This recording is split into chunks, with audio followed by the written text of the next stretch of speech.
Milton. Anybody else need an Love agenda? one of you.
Good evening and welcome to the third meeting of fiscal year 2025 for the Milton Planning Board. At this time, I'd like to now call the meeting to order and begin with our introductions of our members and staff. If you'd like to introduce yourself. Sure. Cheryl Tagayas, Secretary. Sean Fahey, member. Maggie Oldfield, member. Jim Davis, member. And Meredith Hall serving as chair. And on Zoom tonight, we have our town planner, Tim. Tim Zerwinski, Director of Planning and Community Development. Great. And Cheyenne. Cheyenne Fraser, Assistant Director of Planning and Community Development. Great. And with us this evening in person, we have Julia. Julia Getman, Clerk. Great. Thank you all, and welcome to those of you on Zoom and those of you who are attending in public tonight. The first item on our for administrative items is the approval of our minutes. We don't have any minutes to approve this evening. We caught up last week on everything where we were, so and since it was just back-to-back, the new minutes aren't quite ready yet. So we'll proceed to our next scheduled meeting dates. We have our regular scheduled meeting. There's a meeting scheduled for August 8th and August 22nd. And I apologize for this, but because I've asked for a couple of changes. Would the members possibly be able to meet on Tuesday, July 6th? I mean, August 6th? Yeah. Instead of the 8th? It I may not be, let me see. would be great if that's possible. I can do that. Yeah, I'm good. Is that okay? Sounds good, All right, yeah. I appreciate that and grateful. And then we do have a site walk scheduled tomorrow morning at 8 a.m. We'll be meeting, and I believe the select board, Tim, will they be there as well? I sent the invitation along to the town administrator. I don't know if he shared it with the select board or if they scheduled that as a meeting, but he had asked me to, send him the invite if the select board wanted to attend. Okay. So Just in case, yeah. And I know they've done a site walk down there, and this is for the possible wharf park down at Milton Landing tomorrow morning at 8 a.m. So tomorrow morning we have August 6th and then August 22nd for our next meetings. No, I won't be able to attend that walk for tomorrow Okay, at the wharf. I'll catch up. we'll I'll catch up after. Okay, Thank great, you. not a problem. So Tim, now Director of Planning and Community Development update. yeah, that was going to be one of my just quick reminders. The review and the site walk and the presentation on it's a CPC project, potential redesign of Wharf Park. Some really exciting ideas out there that I'm sure the planning board will want to sink their teeth into. One thing that I did want to mention, just a couple things actually, and not long after our site walk, Cheyenne is going to hop on two wheels and do a site visit for a project that and I may have mentioned this when we started, but if not, it's an exciting project that MAPC and DCR are collaborating on about expanding access between Boston and the Blue Hills Reservation, particularly for bicyclists and pedestrians. And so there's a lot of attention to this issue, relative to, the amazing, natural and recreational resource in the Blue Hills. And, how do we sort of connect, our neighbors in Quincy and Boston, to this resource. The Metropolitan Planning Organization, which is sort of the regional transportation planning organization, did a study recently and is proposing a pilot to expand some bus transit access to the Blue Hills, particularly the Trailside Museum and the ski area, and some of the other kind of focal points, including Houghton's Pond. This project that MAPC is working on is relative to some of the DCR-owned roads, which is Blue Hills Parkway, Unquity Road, Chickatawbut Road, and what can they do and what can the state agency do to improve bicycle access to the Blue Hills? If you have a safe, separated, kind of comfortable route, it's really, frankly, a breeze to get from Mattapan Square, down to Yulin Rink and then, deeper into the reservation. That route doesn't quite exist today. And so there's a planning effort, between those two state groups to try to figure out, some proposals they can come up with. And so they've done some engagement so far, and they are going out on sort of a corridor-wide route. So Cheyenne's been biking to work. We'll see if she can huff and puff through the Blue Hills, but That's great. not to put her on the spot. The other thing that I wanted to mention, and folks may have heard about this already, we are expecting I don't have an exact timeline, but in the relatively near future, another site plan review application for a daycare facility. This one would be on Blue Hill Avenue. Folks are familiar with the Carr Estate. This is a large piece of property that kind of spans between Brush Hill Road and Blue Hill Avenue. It was recently on the market. It had been kind of briefly tossed around the idea of possibly the town purchasing it for the school project. For multiple reasons that didn't work out. That property has been sort of split into two parcels, and the planning board may split it into 3 parcels based on the agenda later on tonight, which we'll get to. But the Blue Hill Avenue portion, which is sort of the larger portion, is under agreement with a national daycare operator. They're currently doing due diligence on the site.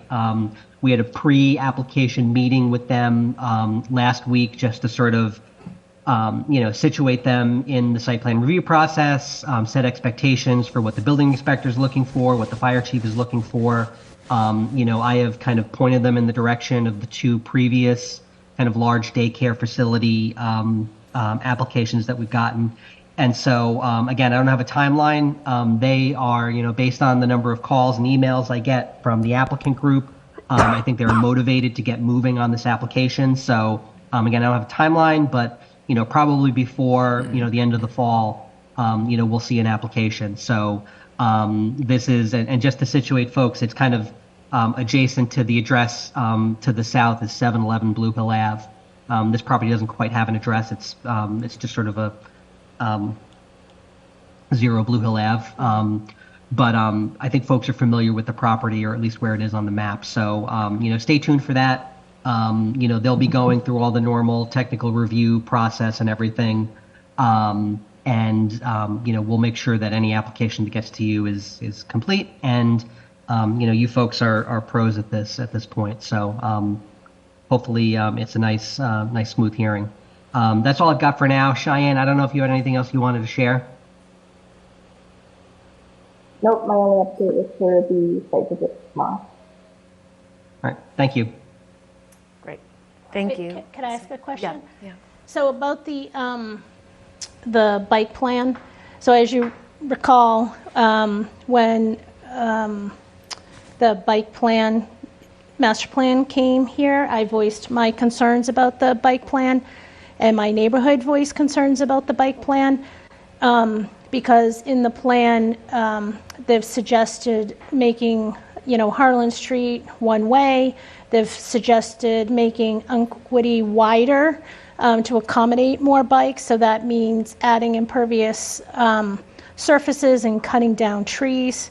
And unfortunately, the selectmen didn't take our concerns and make changes or excluded this portion of it. So I'm a little surprised it's kind of moving along a little bit quickly, because we have a really active neighborhood association, and I don't think that the neighborhood association is aware of this.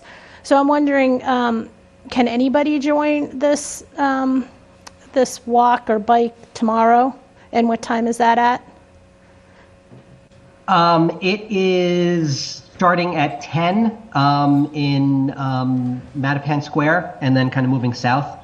I don't think that I'm sure if you showed up, you'd be welcome. It hasn't necessarily been posted as sort of a public meeting, but obviously you are a stakeholder in more ways than one. And so if that's something that you wanted to join, I'm sure again you'd be welcome to do that.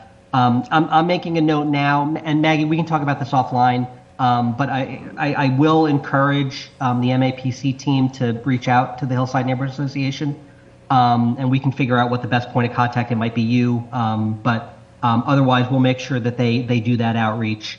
I can't speak for what the details of the plan might be, but one of the things, and this came up during our bike planning process, that there are corridors that are easier and corridors that are more difficult to accommodate bicycle facilities. I think when you look at Unquity Road and Chickatawbit Road, Maggie, to your point, there's not a lot of space unless you are going to expand the paved surface of Unquity Road. And so that's been something that's been a challenge for this particular planning process, and frankly I think I don't know if the resources are there right now to do any kind of major, expansion or kind of, serious infrastructure work on Chickatawbit Road or Unquity Road. A lot of the focus has been on, Blue Hills Parkway, where there's a lot more dimension, and more opportunity for kind of shared space. and then kind of figuring out from there how to go south. But you know, they'll definitely be interested in speaking with the neighborhood association. They're very good about that, and kind of, you know, clue you guys in a little bit more detail. You know, and just to be clear, you know, this is a state effort right now, because these are state roads. You know, we've been a part of the process because they go through Milton, and, you know, to keep us informed about it. But ultimately, you know, DCR is going to do what it wants to do on its roads.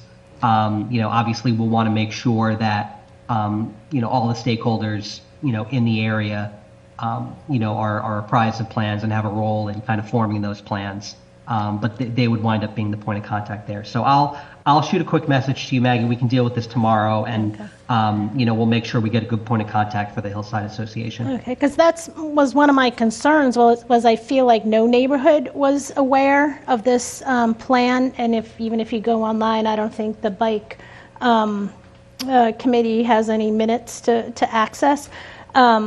So it's just not my neighborhood I'm looking out for, it's other neighborhoods. And, you know, I'm all for biking, and, you know, I'm all for trees. I'm also on the Climate Action Committee. So I don't want to see any trees removed. And so my fear, and I think I said this back when we were discussing it, was that when the town of Milton adopted this bike and master plan, my concern was then the state or anybody else would then think it was vetted properly, and all the neighborhoods were involved, and so they're just going to take it off the shelf and implement it like everybody's approved it. And again, it's just not my neighborhood, it's throughout the whole entire town. So, you know, I'm just a little bit concerned about how quickly it's happening. But thank you. Yeah, great, thanks. Good comments. Great, thanks, Tim. And keep us updated. If you do have a plan, it would be good to share that, if there is anything that's has moved along and is starting to become the actual plan. Okay. All right. So now we can move on to our citizens speak. If there's anyone in the audience who has anything that they would like to speak on, if it's on the agenda, you'll have an opportunity to speak at that time. Any hands up on Zoom? Anyone in the audience needing to speak on anything? I'm not seeing anyone on Zoom. Okay, great. Then we can move to our new business, which is the first item is the approval not required plan for 678 Brush Hill Road. And are you the applicant? Are you? No, you're not the applicant. Tim, do you want to tee this up? I'm going to promote Matt McCarthy, who is representing the applicant, and I will bring up this plan shortly. Great. Matt, are you with us? You can unmute yourself and introduce the project. You got me now? Can you hear me? Yes, welcome. How are you? Good evening. Good evening. So I purchased, as you were talking about earlier, the car estate on the Brush Hill side, and it currently is a 3.89 acre property. And I was looking to split off, if you were looking from the Brush Hill Street portion, the right portion, as you see on the plan. Plenty of frontage. Setbacks wouldn't end up being any issue if someone was to build on it or what comes of it. And there is plenty of square footage at 1.88 acres.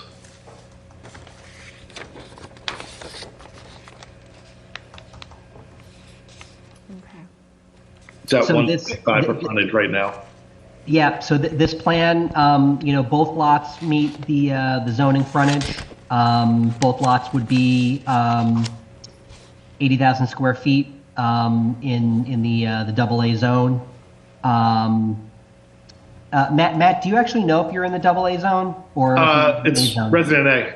Yeah, so these are in fact oversized lots. And obviously Brush Hill Road is a way that's in existence. So it's my opinion that this meets all of the requirements for planning board endorsement, is not requiring subdivision approval. Questions from the board on this? So if it's A zoning, so that's 40,000 square feet, so obviously these are over 80,000. So is your plan to keep it as an 80,000, or is it to subdivide it even further? No, I don't plan on subdividing any further. I wouldn't have the frontage to do so, and I think up in that neighborhood, people are looking for something that has, nice yards, landscaping, and plenty of freedom to do what you will. Yeah, I don't want to speak for the applicant, but you could conceivably get 3 lots out of this if you popped a subdivision road down. I don't think the juice is worth the squeeze on that. So No, I think it would take away from the existing property, to be honest. I agree. And At if you're- some point, I might consider try to figure out what to do with the existing dwelling from 1671, depending on what I do with the existing house. But I'm not planning on making it a subdivision at this point. Keep it as the parcel B at the 81,920 square feet. Matt, this is Sean Fahey. I'm a member. I just want to make sure I'm clear. You've purchased parcel B? I purchased the entire property. Oh, okay. Yeah. So the entire property was 3.89, and I'm looking to split off the right side of the property because I think with what the existing house comes with, there's plenty of land there for someone. Yeah, it's very deep, right? This plan indicates the depth of that lot is.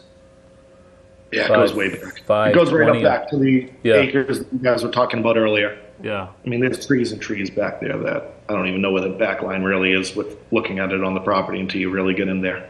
Mm-hmm. Anything you're interested in sharing with us in terms of your development thoughts?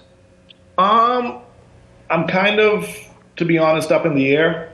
I'm going to probably, if it gets split off, put it on the market and see if someone's interested in it while I'm working on the existing home being renovated currently. And if nothing comes of it, then maybe develop a nice house there or not. I live in Milton as is, on School Street, so kind of up in the air. Okay. But just as an option. Are you underway already renovating the home? Yes. Yeah. Okay. Permitted and stripping it and gutting it and Yeah. gonna renovate it. Keep the existing style of the house. No changes really to that. Just update the windows, the wiring, and all the good stuff. Yeah, it's a beautiful structure. The property's amazing. Yeah, it really is. It's great. I'm glad to see it staying. Yeah, no changes. The barn, all that. I mean, if I could convince my wife, I'd be moving to Brush Hill, but I don't know if it's gonna happen. Yeah, it's beautiful. Cheryl, did you have anything? No, I think it's pretty clear that it meets the requirements. So if you're ready for a motion, I'll make a motion that we authorize our Director of Planning and Community Development to endorse the plan as not requiring subdivision approval. Is there a second? Sure, I'll second that. Okay, all in favor? Aye. Aye. Aye. Thank you and congratulations. It's a beautiful, beautiful setting and beautiful property. So Thank you very much. Yeah. glad to see. Matt, I have your Mylar plan in my office. I will sign that not first thing in the morning. I have a site visit at 8 o'clock. If you want to stop by late morning tomorrow or anytime on Monday, you can pick that up and get it recorded. All right, appreciate it. Thank you guys. Have a great weekend. Yep. Good luck, Matt. Good luck. Thanks. Bye. Okay, and now we have folks from 2 Elliott Street, if you'd like to join us, table, with a presentation on what might be happening at 2 Elliott. I heard, I'm sorry. We got one Yeah. disagreement while we're going through the planning process. I feel like I got the worst side of it. If you just state your name and your address for the record. Absolutely. Good evening, members of the board. Joshua Wild, owner of 2 Elliott Street, here with Dan Kerrigan, good friend, local business owner. Yep, good evening. Dan Kerrigan. I own Steel and Rye at 95 Elliott Street, also a Milton resident. Is Tim going to pull up the presentation on the screen? Yeah. That'd be great. Would Would anyone prefer a hard copy? I do have some here. Yep. You have it? I'd love hard copy. Yeah, sure. Thank you. My address is 49 Russell. 49 Russell Street. Yeah. I'm 46 Milton Hill Road. Do you go by JD or Joshua? JD is fine. All right, thank you, Tim. The first slide. Yep. So, 2 Elliott Street. As most of this board knows, I purchased that building about a year ago. I've been pretty vocal about my interest in kind of activating the village. That site is very special to me, being across the street from 1 Elliott Street, which I also own, but it's also a very prominent corner of Milton, a very kind of crucial part of kind of the activation of the village. So when I bought the building, it was a tough time economically. There was very little commercial interest. I passed on what I did not think were the right fit for the village as far as business concepts. We had nail salons, physical therapy office, law office. We had a dental practice. We had daycare.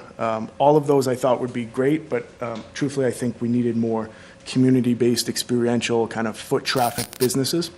So that's what led us here today. So I reached out to Dan last year to start the conversation. Timing wasn't right. Like I said, the economy was in kind of a weird spot, and it kind of resurfaced this year. So we were able to really brainstorm and come up with what we think is a great collaboration, a great concept, and great for the town of Milton. So, Tim, if you could go to the next slide, please.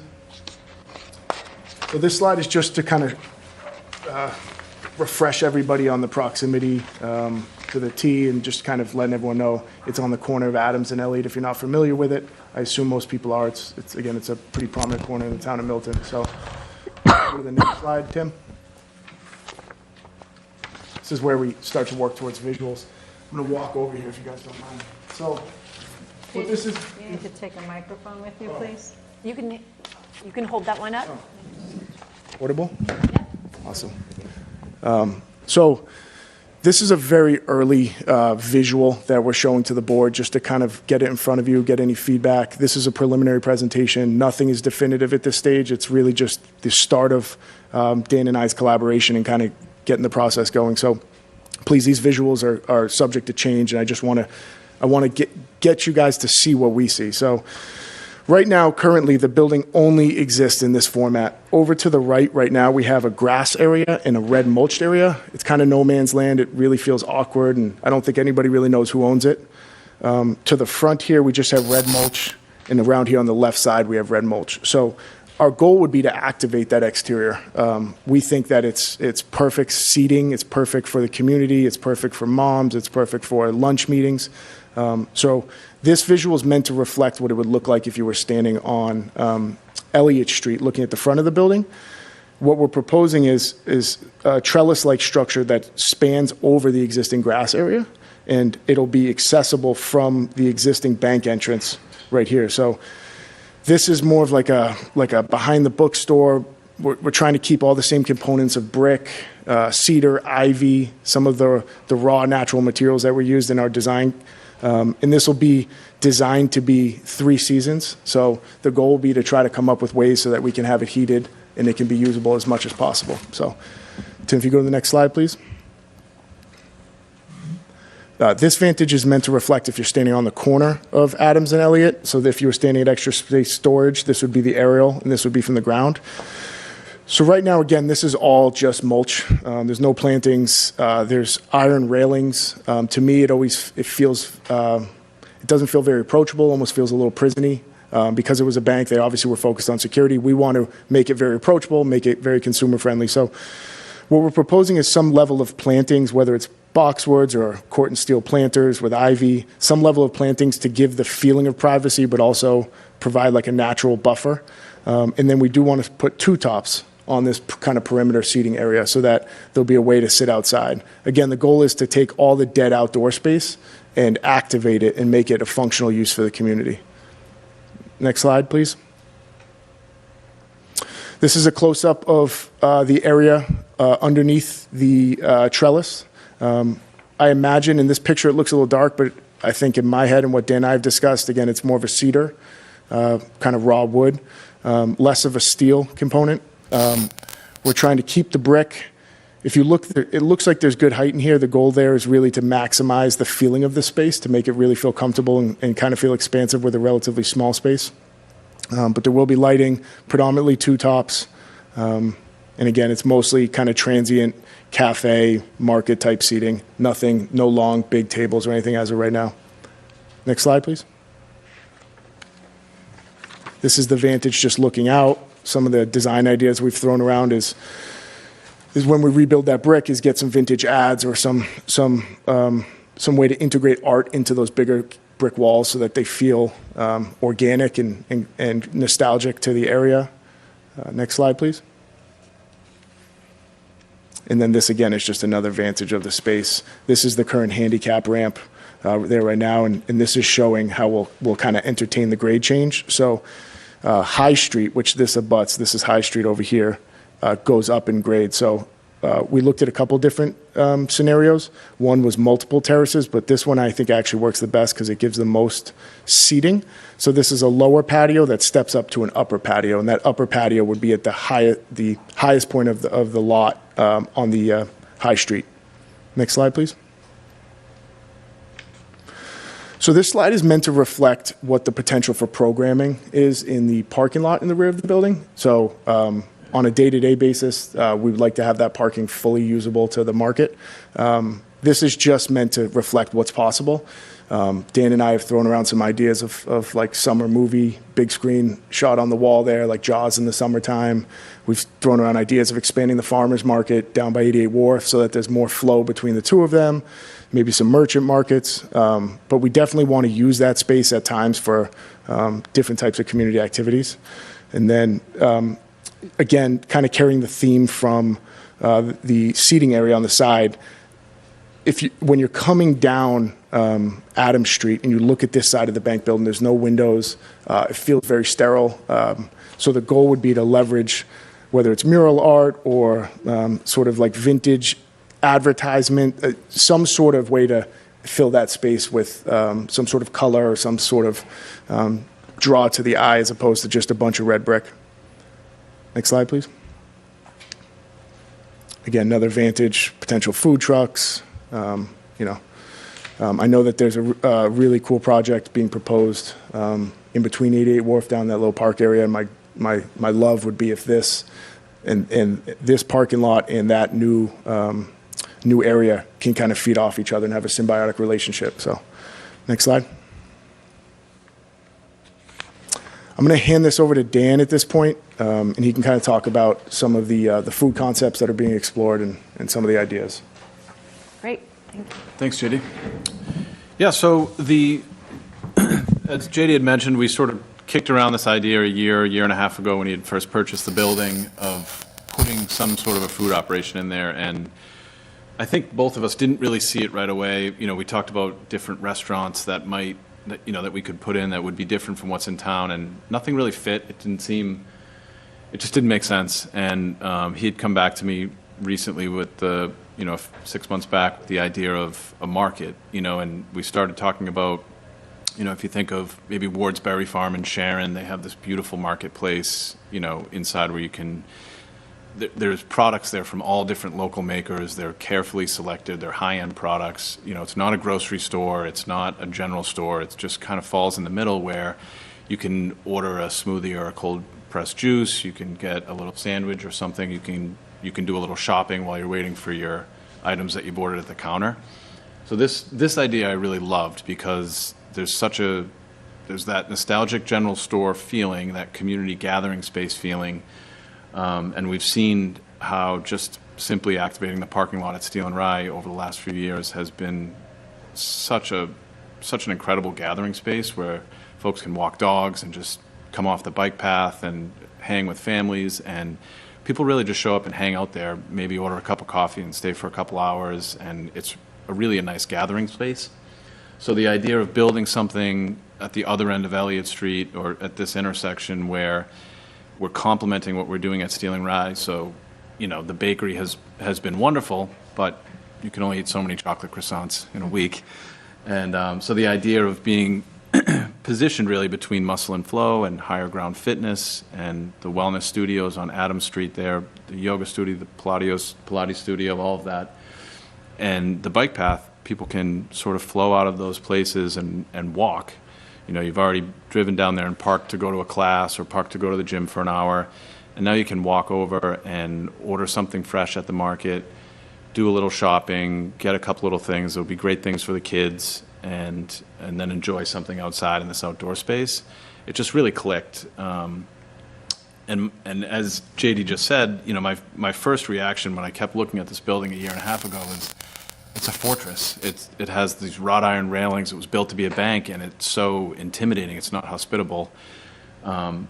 But as he started working on these renderings and saying, hey, what if we pull this stuff out, and what if we make an outdoor seating space, it all of a sudden becomes so welcoming and such a great space to, I think it will really attract people. And I think the biggest thing was, you know, does that neighborhood need a restaurant? There's so many restaurants in Lower Mills, in Adams Village, Steel and Rye is there. It didn't seem like we really needed it, but the food market seems like something, as soon as we have it, we'll all be able to say, oh, wow, I can't believe we didn't have this before. This is something that we really needed, and it fills a void.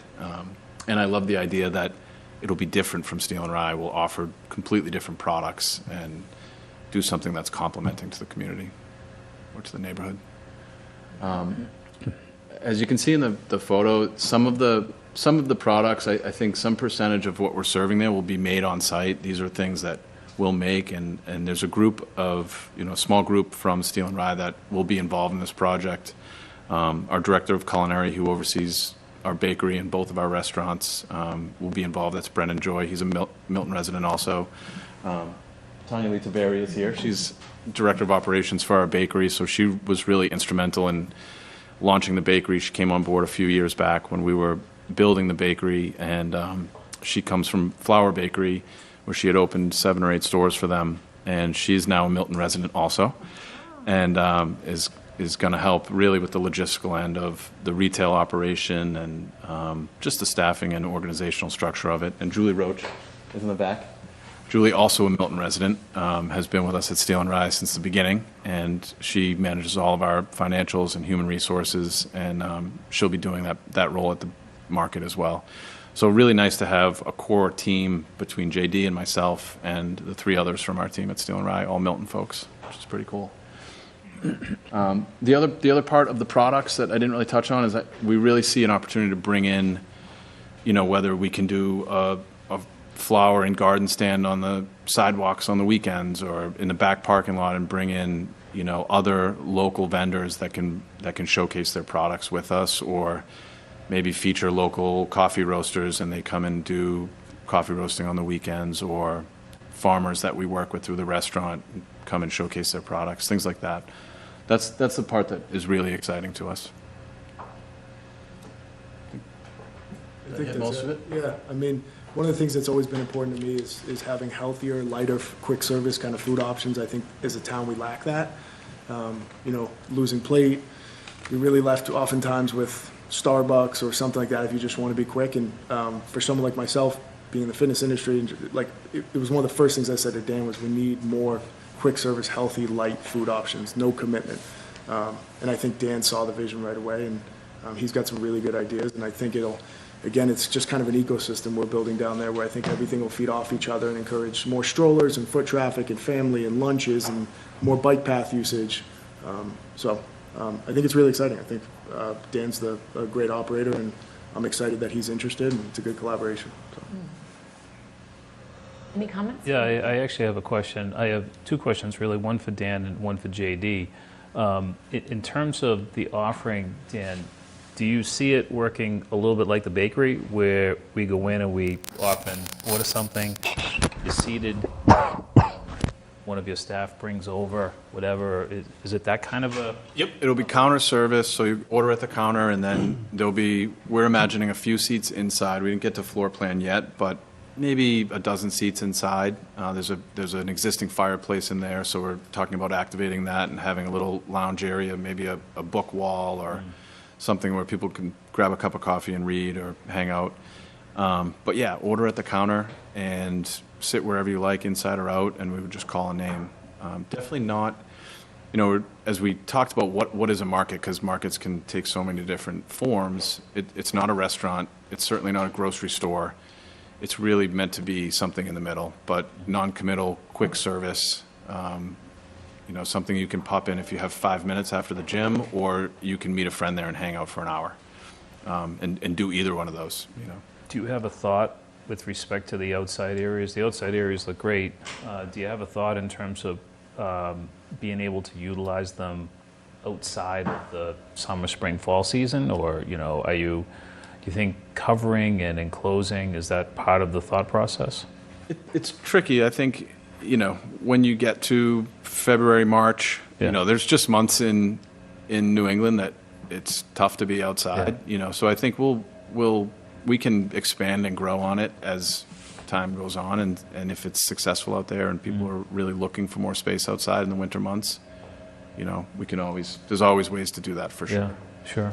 And I guess, JD, on the building itself, looking at that rendering of the side of the building that you show the mural on, and there's a fire escape there, and it just prompts me to ask, have you evaluated the building for code challenges and egress that might change the building in order for you to be able to utilize it the way that you want, right? Yep. I mean, it was designed and built at a time that's quite different than what we have right now for public access and code requirements. But what do you see there? Yeah, so it's a fair question. Certainly one of the concerns buying the building is when you're buying a bank and it's set up as a bank, to convert it to anything else, not only would at times can trigger a change in use, but can also just be a complicated process. So one of the reasons that I was interested in finding someone like Dan who wanted to do a market was the ground floor is already handicap accessible and it was set up for the bank. And the basement is not handicap accessible. So getting a lift in there is possible, but it works out well. It's a huge basement down there. It works out well for a back of the house kitchen, which doesn't require accessibility. So we don't believe, based on our code analysis, that we're going to trigger a change of use because we are staying under 50 occupants and we are staying in a business category. And as long as we don't provide access beyond the initial floor to the public where it is already accessible, we don't intend for that to trigger any sort of requirement to add any sort of elevator or lift. We are likely bringing the building up, fire suppression and fire alarm. The top floor that has that metal escape on the rear of the building will likely turn into some sort of office space. Again, would likely be only employees only. Haven't really got there. I think this concept on the ground, just the bank used to use the top floor. When I bought the building, it was clear that they had left it vacant for a few years. So I think we can survive off that and then grow into the top floor with a different use in the future. But starting off, we're really just focused on the ground level and activating the basement for the kitchen. Do you see a tenant in the building beyond the operation that you've described, Dan? I don't think it's necessary. I think if it's possible, we'll explore it. But no, I don't have anyone in mind. I don't have any plans to jump on that on day one. It is the upper floor. If you look at the building, there is like one continuous floor plate.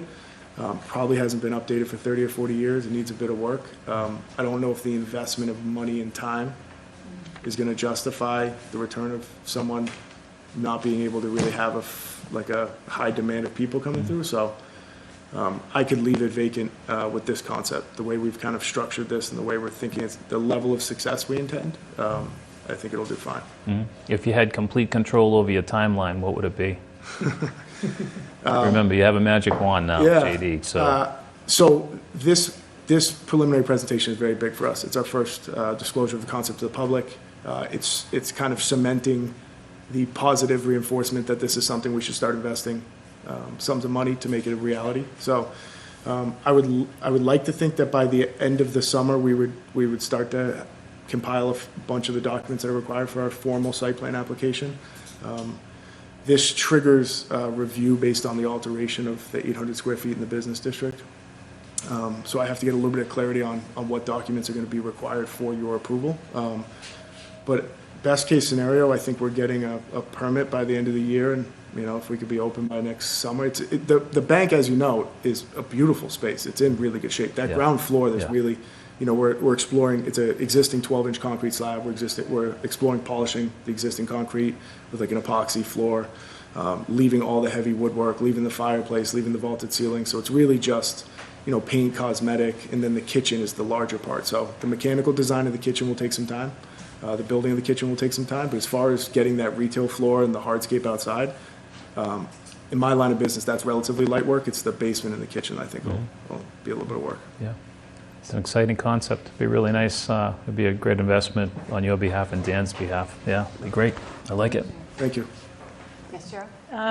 JD, from the overlay zoning, this isn't the overlay, but this concept for the ground floor is certainly what we talked about, several years ago and hoped for in terms of a kind of activated use, and so that you passed by other potential tenants for this active use for the community aspect of this. I really applaud, and Dan, I hop off the bike path and come in with my helmet on and so forth, and I love the idea that there's more that we can do that with, hopping off. In fact, I rode yesterday in the morning to go down and get some pastry and bring home early. So I really like the idea of activation off and building on other uses, so that we don't have to rely on it as a destination, that people who are already in the area can take advantage of it. So I love the concept. I think it fits perfectly with what activating the ground floor. And also I'm really happy to see that you're concerned about the exterior. And one of the things that's really bothered me about that building over time is just how inhospitable on the corner of Adams and Elliott, when you're standing there, it just feels like it should be something, right? It's a remarkable location. You look diagonally across the way, you've got the river, you've got the beautiful Baker Chocolate buildings, and across the street you do, and yet you're just up against a nothing, and next door you've got a drive-through teller, ATM, and so I just think this could be a good impetus for some other improvements there. So it's very exciting to me, and I'm glad to see it come in. So thank you. Thank you. Thank you. Yeah, I think it's really a great project. It sort of reminds me of, I don't know if you ever go to Peyton Aram, the Farm and Coast down in Peyton Aram Village. I spent time down there. It kind of reminds me of that. Yep. My only concern is I love the interior of that bank. So in your photos, it looked like it was all kind of barn board, which I do love barn board. I have all barn board. But I feel like in this situation, you should try to preserve everything you can in that bank, even where your little change comes down, if you can reuse that. But I understand it is dark, but I think it's a great concept, and I think, I hope it moves forward for you. And the only other thing was, I know there's a trend in murals on brick, but I was kind of wondering, what is the age of that brick on the outside, and would we be damaging the brick by putting a mural on it? I understand you kind of want to soften the side of it, but maybe instead of painting it, do hangable artwork or ironwork just to soften it. So I just don't know if that brick is original or how old it is, and I love all the brick down in the whole village, so I wouldn't want it to be damaged. Yeah. And I think we can explore, again, this is so early on, the goal is just to show you that I've always felt it's too naked, it just doesn't have anything to it, so we can certainly explore different ways to kind of make that space feel a little bit more occupied.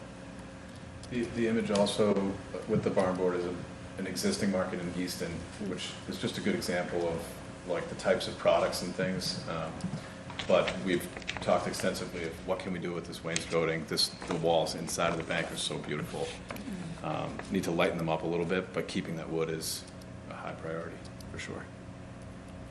Yeah, it is a beautiful building, and I think this is such an exciting opportunity for you both. A lot of what we talk about is the walkability to things, that we are encouraging people to walk. And I just see, all the Baker Chocolate condominium, I can just see this really tying into the Dorchester and over the river, just with the people who would walk down, get a steak or a piece of fish or, a smooth, a bowl or, and just sort of activate the whole area, including, you know, coming off the bike path, but a very walkable site and location. And I think everything that you're presenting is absolutely wonderful. And I know it's probably too early for you to know a time frame or timeline. If this were to happen, how quickly do you think this could begin and happen? Trying to jump shot. You know, design professionals, as Cheryl knows, we put the ball in their court, so that's a little bit out of my control. Right. My target would be to have a building permit by the end of the year. I know that's ambitious. It might be unlikely, but that's my target. And then again, on the construction side, I think it's a relatively light lift as far as making that interior of the bank feel like the concept. And we're going to try to reuse a lot of the materials that are on site for some of the display cases. So there's a lot of stuff that's already there that's setting us up for success. It's really the basement, the kitchen, turning that into kind of back of the house. I have 2 questions. Yeah. Just speaking of the, excuse me, kitchen, I think, Dan, you touched on this, but there's not heavy-duty cooking being planned for this location, right? It's more like prep of things. Yeah. In other words, you're not going to need hoods, and there's going to be... I think we'll need hoods in the basement. Okay. Potentially a small hood on the back side of the building, but really to be determined. You know, Okay. I think the kitchen that we're planning a small execution kitchen on the ground level that would be in the back, so that you could assemble a grain bowl or a sandwich wrap or a salad. I don't think there's going to be tons of cooking going on there. There will definitely be food preparation and cooking in the basement. So, just something to throw out at you, but a cooking class there could be a fun thing to add. And and then one other thing, a question for you is the outdoor space. Is the intention that you have to buy something in order to sit there, or is some of that going to be made available to the public? Like, let's say somebody did come off the bike path. Let's say you're closed. I don't know what your hours are going to be, but they want to just sit and have a rest and take a drink of their water, a snack that they've got in their bag. Is that going to be an option there, or is it going to be locked off? I mean, we haven't talked about that, but I would say that's a very common occurrence at Steel and Rye. We were closed Mondays for a long time, and I would pop in to take a delivery or do some maintenance, and there would be a group having lunch on the patio that they brought in, and I love it. It's okay, the most great. wonderful thing to see that people are so attracted to the space, they'll go there when the lights are off and the doors are locked, you know. So, and the same, we have a restaurant in Brookline with a beer garden in a municipal lot behind it, and it's filled all day even when the restaurant's not open. So I have no issues That's with that. great. I think it'd be wonderful. Yeah. I think anytime people are using the space is great. Great, thank you. That's fantastic. And are you anticipating needing a liquor license, or would your Steel and Rye liquor license be transferable over to here? That would be something if that's possible. Well, even Yeah. IPAs, not necessarily serving, but if people wanted to go and buy, beverages from local breweries. That would trigger some control over the outdoor space, I think, right? Right. Or at least some part of the outdoor space. Yeah, our initial thoughts on liquor licensing now is that we would seek an on-premise license. I don't think we would, there would be no bar or bar seating or anything like that. Again, it's really a market, but if you're meeting in the afternoon to sit on the terrace and have a coffee or something and someone wants a glass of wine or a beer, I think that would really be an attraction. So we would probably seek a separate license for that. That's the plan as of now. So I love it. I think it's really ambitious with the amount of product and the amount of service you're going to offer the neighborhood, and I think that's great. My only fear is that you guys are going to run out of space real quick. Have you ever thought of doing a mezzanine or some kind of splitting? Because the ceiling height in that building is so big. Mm-hmm. I know it might trigger ADA accessibility, but have you thought about that at all? We have, and I believe it's going to do very well, and I think that'll support us financially to be able to maybe invest in those improvements down the road. I think the conversation Dan and I have had is we don't want to, complexity is the enemy of execution, and we don't want to put too many variables that will affect our ability to get this thing up and running, because we do believe that it will be very successful. So I think the goal right now is how do we activate what's in front of us and make it functional and usable with the just like the liquor license, neither Dan or I thinks it's necessary to open. However, I think it would be nice to have it, so it'll be something that we'll pursue in the background. if the market does as well as we think it was, I absolutely would love to find a way to leverage the entire footprint of the building and just make it more serviceable to the community. Right. I agree with it as well. I think space will be one of the greatest limiting factors we have, but there is lots of storage, and being able to have backups of everything that we're offering, or put small amounts of specific things out and bring it up from the storage areas as needed, I think will be really helpful. That's how you get the variety. Yeah. Good. I have Love one it. la- Nice job. Appreciate that. Just one last question. How many parking spaces does the property have? It currently has 7 spaces. It has 1 handicap space and 6 full-size spaces. Okay. Are they all pull in right against the building in Yep, the so back? if you Yeah. pull in and then you go Yeah. nose to the building. Yeah. Okay. Okay. Yeah, And so- after hours, are they? I'm sorry.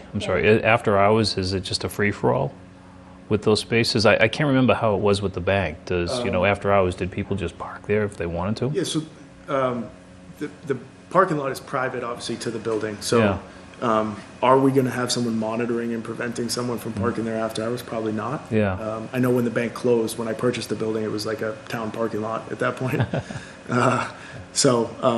But having owned the gym, I think it's a really good case study on kind of traffic and people and parking. And I can say this: we're now over 800 members at the gym, and we have on an average day over 200 members going through that building.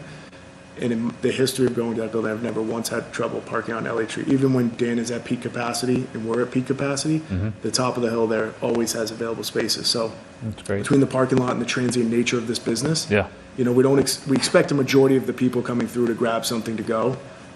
So we don't expect a long-term traffic. Understood. So. Great. Thank you. Yep. Yeah. Yeah, so back to the parking, so it's great, it's walkable, but I probably wouldn't walk there, so I would need a place to park. So I believe, and correct me if I'm wrong, Tim or Cheryl, that retail is you need 1 spot for every 250 square feet of interior space? Yeah, there's grandfathering of our existing business districts, and Tim can talk about that a little bit more. And so I don't think, remember, I'm not sure if you were on the board when Falcone came with a renovation of one of the buildings on Adams Street in East Milton Square for medical or dental space. And it didn't trigger any change in the parking requirement because it was a renovation of existing building. So Tim, is that the right, am I getting that right here as well? I'll have to look into that. Okay. Are you talking about the one at the end, at the corner of Canton Ave? No, on No. Adams and Granite. No, it was, Adams Street in East Milton Square, right next to where the dry cleaners is. It was a, With the Mr. medical Chan. aesthetic office now. Yes. I'll have to look at that. This is, you're going from like a banking to a kind of retail use. I'd have to take a closer look at that. Yeah, I mean, I guess one thing I would say about the banking is that's also a quick thing. You have people coming in, either depositing, taking money out, going to the ATM, and they're out. So it seems to me it's not that dissimilar from what you're talking about, people coming in, getting something, going out. And how would it be, because I think restaurants have a different parking requirement Exactly, than yeah. retail.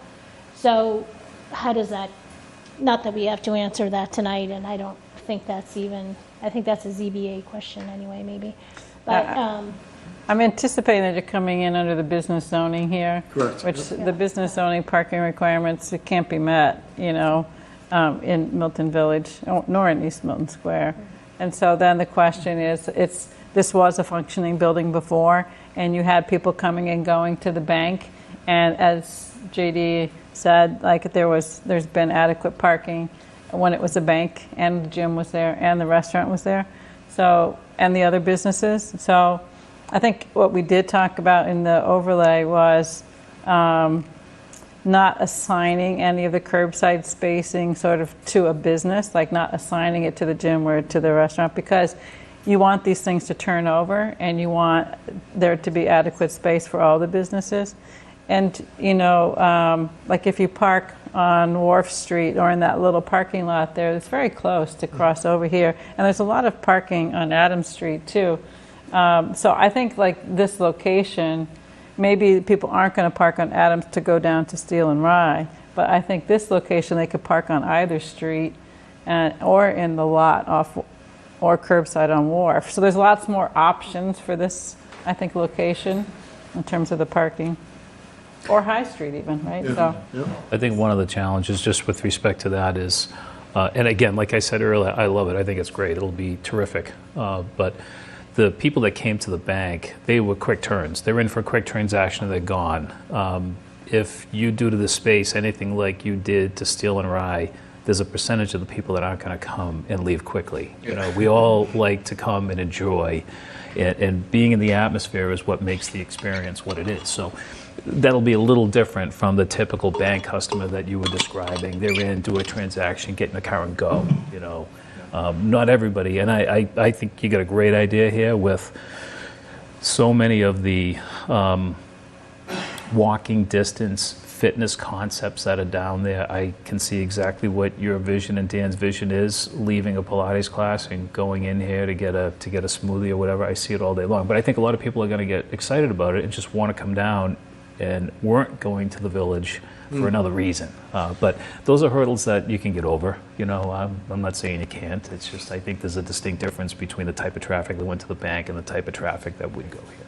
Well, I think the idea in both of these, East Milton Square and in Milton Village, is that people can do multiple things when they park the car once, and you can go to multiple places. So if they come and park their car to go to a yoga class or to go to the gym, or they go to the hardware store, wherever they're going, that they can go here too. I think that's what happened in East Milton Square. Fitness Unlimited and the Plate and all these places, the synergy amongst them, because people can do more than one thing there. It's what's kind of missing in Milton Village right now. Exactly. So it would be great. And you know, I have had out of country visitor with us for a while, and we were walking on the trail, and we said, okay, well, we can walk up here to go get an ice cream, or we can, you know, go over there for this, but none of it seems as close. You know, so having, as you said, tying across to Dorchester and those businesses, it helps everybody. I mean, I think you probably, at least the restaurateurs that I've talked to in the past, they don't want to be an island. They like to have things around which draws other people. They can come to your place if they're not going to that place that day. Nobody goes to the same place every day all the time, right? So. And I just have one last thing, because this is, I think, one of the most beautiful commercial buildings, if not the most beautiful commercial building in all of Milton. I mean, it really is spectacular. It's actually a Royal Barry Wills, really? I believe, which is interesting. It wasn't the typical, and I think it was early in his career that he designed this to be the bank, to be a bank. One thing I love is the potential of being able to access the front door, use the front door. It's gorgeous, and right now it's barred off. And I've always, with really ugly, you know, newer doors put on, and so I think that has great potential just as a focal point in your entryway. But I also, even before you had bought it, JD, I was so grateful that you were the one who ended up purchasing it, because I know you really do care about keeping the character of the buildings. I had reached out to Bank of America, the property management company, for them, and I was really concerned that I was seeing the woodwork, the trim, really not being cared for, and not even being painted. I know they were doing some work. Are you able to start doing some of that this season while you can paint and you can do things? Just those the dental moldings, the Chippendale railings, like everything is really so beautiful on that building. Yeah, that's our target, is to bifurcate the permitting process. So the formal build out to accommodate the concept can be on a separate permit. We can do more of like a short form permit, which is light demolition, exterior painting, stuff that would not require any sort of relief. Right. So that would be the goal, to get done what we can in the preliminary period while we're waiting for everything else to come through. Yeah. But I'm blessed and very grateful to have the opportunity to own that building. I too love the building. We have no intention of taking away any of its existing character. Anything we do there, we're just going to enhance it. So, I love a lot of its wood trim right now, that some of it's in good shape. Our goal is to keep 100% of it.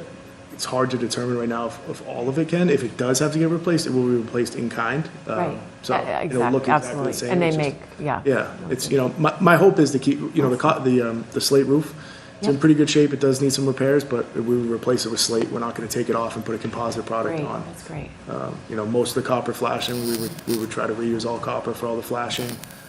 All the dental and cornice molding can all be, some of them are already falling off. I don't have them. We'll recreate them and put them back up.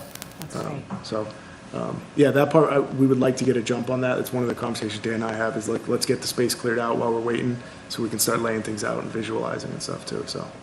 That's great. Thank you so much. Yep. Thank you for coming in. Yeah, thank you. Appreciate your time and consideration. Thank you. Yeah, exciting. Looking Hopefully we'll be forward back in front of you shortly. to it. Yeah, absolutely. Great, thank You're you. going to transform that whole area, JD. It's going to be great. Thank you. Okay, great. That's exciting. Okay, so we can now move to our old business discussion of Community Preservation Act proposals. At our last meeting, we had two presentations of two, I thought, really excellent projects. I know Kyle sent over just sort of a letter for what he was requesting this morning. I know we're still waiting on the Houghton's Pond Pavilion letter, but, my sense, and I would put it out to the board, is I think they're both really good projects that I would like to support. I think we should send a letter of support for them.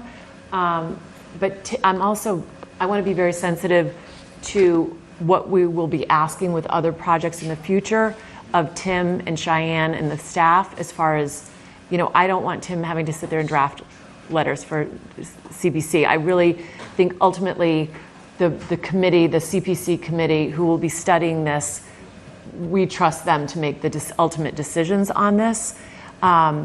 So I was thinking of maybe, Tim, that we could possibly have, I don't want to say boilerplate, but some sort of letter that we have drafted that you could easily, we could switch out different projects, but you're not having to rewrite a new letter every time a project comes before us. That maybe we could have sort of a template of our support. Again, the committee, the CPC committee, will be doing their due diligence, really digging into these projects on a more detailed level than we ever could. So I think we don't need to be overly specific in the letters that we're drafting on this. And Tim, I don't know what you think of that, and what the board thinks of that, but I was going to suggest that maybe we do send a letter, but we could maybe for the next meeting have sort of a draft of something that would be a simple letter that could be a template for other projects as well. That we could, when we make a motion to send something. Yeah, I think that's a fine idea. I think we can take a stab at kind of drawing up something that is, sufficiently, decent writing, but doesn't, require kind of a bespoke approach to each one. And I think that might make it a little bit, easier if the planning board wants to sort of be in this game, to be able to say like, yep, here's our, we can get a big stamp that says support. We can just stamp, the applications when they come in. That would be fun. That's a joke. We'll write a letter. Yeah, one thing here on both of these, I guess I would say, is that they're taking historic asset and looking to preserve the historic asset and activate it for the community, which, in terms of our support, in places where we haven't had a lot of planning attention. So, DCR property is DCR property. But as you said, Maggie, having a place that you can go to in your neighborhood to get a sandwich or a snack or something, and the same thing for the DCR property, does sort of expand the opportunity for people, which I think, as you said, is planning effort. And so, I think if the boilerplate kind of acknowledges in some way kind of planning effort things, at least in the future with other applications, if they decide whether they want to come to the planning board, they have a sense, that if their project is sort of that kind, that it would make sense for them. So that would be my suggestion in terms of how you craft the boilerplate, is to kind of tie that in. Does that make sense, Tim? And Tim could circulate a letter, and if we wanted to, if there was language or something that any members of the board wanted to add, we could do that before the letter gets sent off. Because I think what is the next review? You mean the funding application? The next, Yeah. That's due on the 27th of September. So the committee will start meeting and reviewing those in October in pretty rapid session. So we have time to work on a draft of a letter before sending it. I thought there was an August deadline for something, but. No, the funding opens in August. Okay. So Okay. it's The applicants don't have to wait until the last minute to submit either, depending upon what their schedules are, and they're working on it. they always do. Yeah, so that's, so I support both of these, and I stated before, I think, Milton should take advantage of pieces of land that come up, because we're not making any more land, and I hate to see the town sell land. But my only concern, I've been thinking about this, is that they're DCR properties. So I love DCR, obviously, but CPA funds come from the taxpayers of Milton. So do the taxpayers of Milton expect their money to be spent on Milton assets? So I don't have an answer to that. That's just a question that has, come up, and I've been thinking about this. And I know it's for the benefit of Milton residents. So can I give you an example of what has been funded? For example, Forbes House Museum is not owned by the town of Milton, but it did receive funding in the first 2 years. And maybe Julia has other examples where, can you think off the top of your head, that were funded but aren't publicly owned properties? Well, there's the Pine Tree Brook Trail application. Pope's Pond, Peverly Park was funded. But Peverly Park's public. Trying to think. But part of the requirements of the CPC is it has to have public access. Public So, access, right. Spalding Garden Right. was funded. I was going to mention that. Yeah, so I'm not saying I don't support this. It's just something that I've sort of been questioning. To the Houghton's Pond, again, I love that whole idea.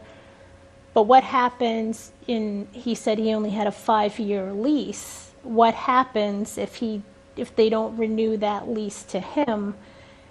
It's still a Milton, located in Milton. Milton, residents do use it. I would argue that the majority of users are outside Milton. They live outside Milton. And so here we just put our Milton taxpayers' money into a building that may not be run by a Milton resident. So that's my only concern there. And again, I love it. I think it's a Milton building. We want our buildings to look great and to be preserved, but it's just, a hurdle that I'm kind of struggling with. And again, I support both of them. And the only other thing is, I think I said it last year, that I actually do prefer shovel-ready projects. Again, as a resident of town, I love to see something new actually created and not just a study of what possibly could be done. So we have only seen 2 applications, and one is shovel-ready, one is a study. Are there other projects out there that are shovel-ready and then we could actually see something done? So those are just my 2 concerns, because we're not seeing all of the applications, Yeah. which I don't say we should see all of the applications. Yeah, there's a lot of studies in this round, but you have to remember too that the study precedes, for example, Milton Arts Center applied for window restoration, and we actually suggested to them that they do the study first, because you need to know what you're doing in your restoration. If you haven't studied the windows to know what you need to do, you're kind of putting the cart before the horse. So the study, I think the two projects that we're talking about are a little bit different, because the one looking for the study is because you need to, they're trying to identify whether the town will take an interest in it and partner, or whether the response would need to be from a different entity like a nonprofit. But it's a long-term lease with DCR, so that kind of investment that goes into the renovation, for example, for the DCR property, is considered the lease over the term of the lease. So it's, for example, Speedway, when we talked to the executive director of the Architectural Heritage Foundation, he said that in order to get the funding that they put together to renovate that complex, they needed a long-term lease because they weren't going to get the funding otherwise. So it's maybe a little bit shorter for the Houghton Pond one, but what I would say with both of them is it's a historic asset. So that we value our historic asset, whether somebody else runs it or not. If it's an investment in that historic asset, we benefit from that historic asset being there. And so whether it's a different operator down the road for something that doesn't have a long-term lease, but I also think it would show to DCR that Milton has an interest in investing in it, so that they would want to renew that lease, that there's community support for that use, and that user who's a steward to that property. In DCR, this is apparently what they are looking for is stewards for those properties. Otherwise, they would have to go through a public disposition process, which is a whole thing that probably they would go to the highest bidder, I'm kind of guessing. But here they can select, someone. So I actually think it gives us a little bit, as a community, a little bit more role in what goes there by investing a little bit. So. I personally feel, probably like you all feel, I think it'd be great to bring it to life and to create a space over in that area of the town that the community can use. I think it's great. I am not very familiar with the curatorship program, but from what we read that the applicant submitted, the preservation cost was identified as 1.2 million. And the way the program appears to work, and Tim, you could probably provide some clarity on this, whatever investment you make is recognized as a credit towards the lease term that DCR has with you. So the way I look at this, that investment of 1.2 million is applied to whatever your lease agreement is. And I think those are Milton taxpayer dollars that the CPC is. We would want to feel comfortable that that investment is in something that's viable, that's going to stand the test of time. Do you know what I mean? Because someone is going to be responsible for paying a lease, whatever that value is. So I think what we're responsible for to the taxpayers is to make sure that the investment of dollars is something that's going to be there for, what happens in the event that that investment takes place and whoever the operator is can't make the lease payments. Does the business close? Have we made a good investment? So, and I'm not sure if DCR vets all of that. I'm sure there's some process where if they're going to, but they don't have a lot to lose here. The people that have something to lose here is Milton, the investment that we make. I think it's actually great. I'd love to see it activated and used. It's a part of the town that deserves, more amenity, and this is a great opportunity. But I do feel we have responsibility to make sure that, we don't invest whatever sum of money from the Community Preservation Act that doesn't have long-term success. Does what I say make sense? That part is what would concern me. That if after 5 years lease payments aren't being made and the DCR takes back the property, we start all over.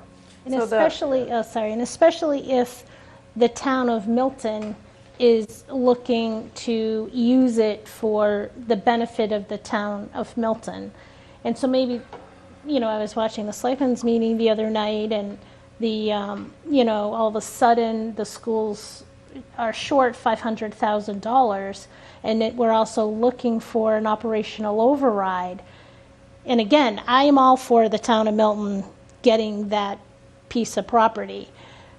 But are we taking on a commitment that would require us to do something now because the town of Milton doesn't have any money? So I'm all for the town of Milton getting into a 100-year lease with DCR. And my understanding is DCR, I think, prefers working with the town in which their asset is located. So I just am afraid of getting the town of Milton into a situation where we need to hire staff for whatever. But that's just my concern. Yeah, but I guess what I would say to both the current concerns about the longer term investment is that's why this is being requested as a study.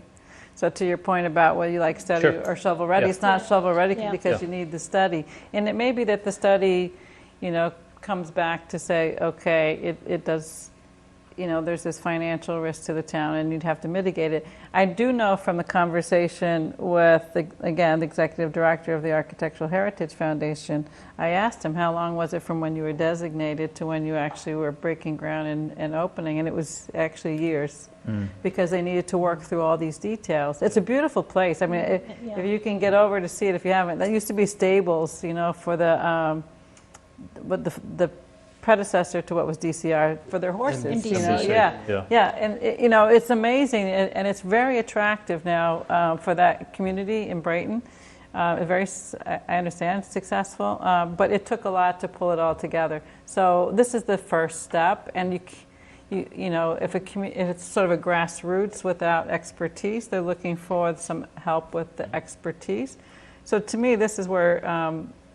Sitting on the committee again, like I did for the windows and these, for the Milton Arts Center, was we are encouraging the studies to see if the projects are viable. And I know some people on the committee say they like the shovel-ready projects too, but we deal with the projects that are submitted, and there aren't as many shovel-ready projects submitted yet. But I think it could change year to year as people are more aware of the program. Yeah, so that was my other question is maybe I'm unrealistic because there aren't any shovel-ready projects who have applied. For example, so they also have to fit other things, like the Forbes House Museum, for example, applied for some things which relate to mechanical and electrical, and that's not really part of the historic preservation aspect of the Forbes House. So it might be shovel-ready, but it's not a qualifier, because they have to meet the qualifications too. Yeah. And the yacht club building, the old police lockup, again, they applied and they wanted to apply all the funds towards restoration and preservation, but they were going to not include, the documentation by architects or engineers to show that it was going to be in compliance, what the requirements were to be in compliance with the Secretary of the Interior Standards for Historic Preservation.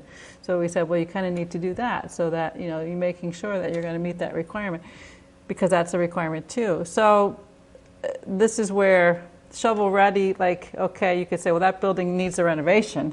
What makes it shovel-ready? They need to have the documents that's explaining what needs to be done. It needs to get bid, and then they can go to the shovel-ready part of it. So I guess what I'm saying is I think we're going to see more shovel-ready, and it might be from multiple rounds of applications. And then sometimes it's this, actually, some funding that was done to DCR directly was at the fence at the observatory in the Blue Hills to restore the fence. So that DCR was one of the applicants for that one. So I guess because it was seen as again, historic asset in our community, it's located within our community, that the community becomes kind of a steward of that historic asset. So I think these are both I mean, they qualify for CPC. The committee has decided that they qualify, and we'll see what the committee decides. But as far as planning board, you know, I do think we're supporting like their concepts. We're not necessarily saying we know that this is going to be something we would support for another round if they're looking for $1.2 million, or you know, like those things, because right now they're not asking for that. And I guess part of my problem is just everything we're going through with the state, you know, and so I'm a little annoyed at that. But so I love that building, and I love the idea of historic preservation, and I would love it for Milton. I'm just cautious if Milton can afford to take on something new. So if we partnered with somebody else, you know, who could pay the lease, I think that would be great, and I would hope that we would be able to negotiate longer than a 5-year lease. Yeah. That would be my biggest concern also. Like a 99-year lease, I'd be all for it. I don't know if The literature refers to 20 to 30 years as Yeah. the typical lease term Yeah. that DCR engages in. So I don't think a long lease like that is on the table. At least that's what the applicant's literature says. Tim, are you familiar with how terms that DCR does with the curatorship program? Do they provide very favorable lease terms, or any knowledge you have on that in that regard? I think the way that you characterized it earlier, Sean, is I had a conversation with the gentleman from DCR that works the program, and there is and I don't have my notebook that I had with me that day on me, but there is a kind of almost a formula, kind of based on like what is the value of. They look at it basically, what is the value of the improvements that are made to the property, you know, via restoration and preservation versus, you know, effectively the kind of next highest and best use. So like they would look at like, what is the market rate for rent for, you know, a 3-bedroom apartment or a 3-bedroom house or something, and kind of develop lease terms based on that. So it is kind of, and I'll have to get more details on this, but there is kind of, you know, actual kind of market rate math that goes into it. But the way that he did characterize it is these buildings tend to need an amount of work that, you know, the lease terms for what they are wind up being quite favorable because you've already kind of put this front end work of restoration and preservation and kind of ongoing maintenance. That all gets kind of factored in kind of an in-kind way. You know, I can't speak for certain, but, you know, it is, you know, effectively a very kind of nominal, you know, rent over the course of the term of the lease.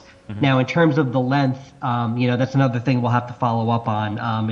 It's obviously, you know, with the investment that goes into these things, you know, they understand that, you know, 5 years is, you know, probably, you know, no one would want to do it. If that was the case, you know, longer than the 20 or 30 year term, you know, it's, I don't know if the program has kind of been, you know, in existence that long to kind of know, you know, whether or not that's been, you know, a precedent. But I think ultimately from a kind of, you know, a practical perspective, what DCR is looking for here is, you know, the preservation of these historical assets. And, you know, ultimately, if you've got a property that's in the hands of, you know, an operator that is interested in that kind of stewardship, then, you know, I think you can continue to work with DCR on that kind of stuff. But, you know, I think as we go along, and this is, you know, obviously and I don't want to, you know, advocate one way or the other. I think the board has expressed, you know, some support for this project. I think Maggie brings up some interesting and valid points. But, you know, ultimately, a lot of these questions, you know, will be answered through a kind of a process of this grassroots group, you know, potentially with the assistance of the town, kind of continuing to dig into, you know, what will it mean to, you know, engage in this arrangement, preserve this property, use it in some sort of community-oriented use. I think we have a lot of questions. But what we're actually talking about is a means of potentially answering a lot of those questions. Okay, great. So we're almost to 8:30. Quick question for Cheryl. yeah. If the CPC doesn't find viable projects or they're not shovel-ready, do they have to allocate the money every year, or can they hold it till next year? You can hold it. There's a requirement, a minimum amount of allocation per year. 10%. 10%. 10%. But what I didn't say that there are no if there. I'm not saying you did, I'm just Yeah. wondering, this is just a question for me, Yeah. 'cause I'm just wondering. If they qualify, under the requirements of the law that established CP, then we have to consider them, but we don't have to fund them at the rates well, first of all, we have a lot more requests than we have funding for, 4 times this round, $4 million in requests for like $1 million. I mean, I'm using rough numbers, but that's the magnitude of the first year. It wasn't like that. So now that people are seeing what can be done with the funding, there's more applications coming in. But they're all really interesting applications. So if you get a chance, you could check them out. I found it really interesting to see people's ideas. A lot of them, some of them are partnership with Parks Department, but some of them are just people who have these interesting ideas that they want to do, and they see a need in their neighborhood or the town. And so it really is nice to fund them so that you don't, just see the money sitting. That's not what the money's for, is to sit in the bank and collect interest. The money is to be put to use, right? So, and if the money doesn't get put to use, and maybe I don't know the overall arching law, can it be used to fund like roads? Chase Berkeley said we need No. $30 million in road work. be used for that. No, it can't. Affordable housing, historic preservation, and Open space. parks and open space, recreation and open space. And there's even some questions within open space, like we spent a lot of time at our most recent meeting talking about that, because some of the applications that came in related to studies related to open space and climate change. So there's others on the committee who've had conversations like with the others, who have a lot more knowledge about it. So I'm relying on, what they've learned about the qualification aspects of it. Some things are pretty straightforward, and some things are a little harder. So the But you're money- right about there is even a preference for shovel-ready when possible. But knowing in the field that I'm in that you have to be well prepared to get to shovel-ready, I think it's important to do that upfront work. Good questions. Yeah. I was going to say, so the money will go out somewhere if it doesn't go to one of these two. Oh, yeah, there's like good to go. 20-some applications, so, All right, good. yeah. Gotcha. Thank you. Yeah. So do we feel like we want to vote to support and ask Tim to draft a letter that we could approve at our next meeting for these 2 projects? Or do we want to have further discussion at a later time? I honestly don't feel like I need to have further discussion. I think they're both good projects. That's my opinion. Do you have I would make a motion, I don't have the names of the official names of the 2. Do you have those, Julia? I have them upstairs, I can go get them. Okay. It was 7, well, one was, I can tell you. Look it up, yeah. One's the One is the Ponce 7. and Esplanade Initiative. Initiative. Yep. And the other is the Houghton's Pond Pavilion. Okay. Preservation. Is that what Houghton Pond Pavilion is a preservation? Let me just look up. Or is it directly to his nonprofit? No, I think No, he that's described it as the Houghton's Pond. Let's see if I can find it. He applied for it under historic preservation to the CPC. I don't know exactly the title, but we could just say the Houghton's Pond Pavilion application. Right, and And then it the letter, the draft of the letter could be, can be more specific, Yeah. yeah. The proper title is probably on our last agenda, I think, right? Yeah, which I have here. and I'm not seeing. It just says Houghton's Pond Preservation Act Pavilion. applications, it doesn't say. It says Houghton's Pond Pond Pavilion, yeah. All right, so should I make a motion then? Yes, if you would. I would make a motion to have the planning board support the following applications to the Community Preservation Committee. The first would be the Neponset Esplanade Initiative, and the second would be the Houghton's Pond Pavilion application. Okay, can I have a second? I'll second. All in favor? Aye. All right. Can we, before we move on, there was in the letter, and I think Kyle touched on this when he was here, a request to support an application to the MAPC for a grant. And I think Tim was having a conversation, so I just wanted to ask Tim about that conversation with MAPC. I am meeting with the community engagement team from MAPC on either Monday or Tuesday. Okay, so can we put that on the agenda? Yeah, for the next- next one for yeah. an update on that? And speaking of MAPC, and maybe this isn't under the correct agenda item, do we know, or would we ever know, if MAPC would ever submit an amicus brief against the town of Milton on the BTA zoning?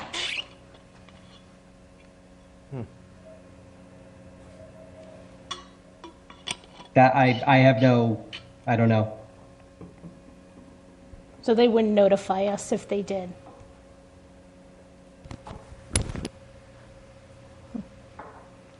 A good question. Have they? I'm not sure. Yeah. Good question. Which does lead us into our next agenda item, which is the discussion of the MBTA community zoning. I know we are going to do a lot of work on our scorecard.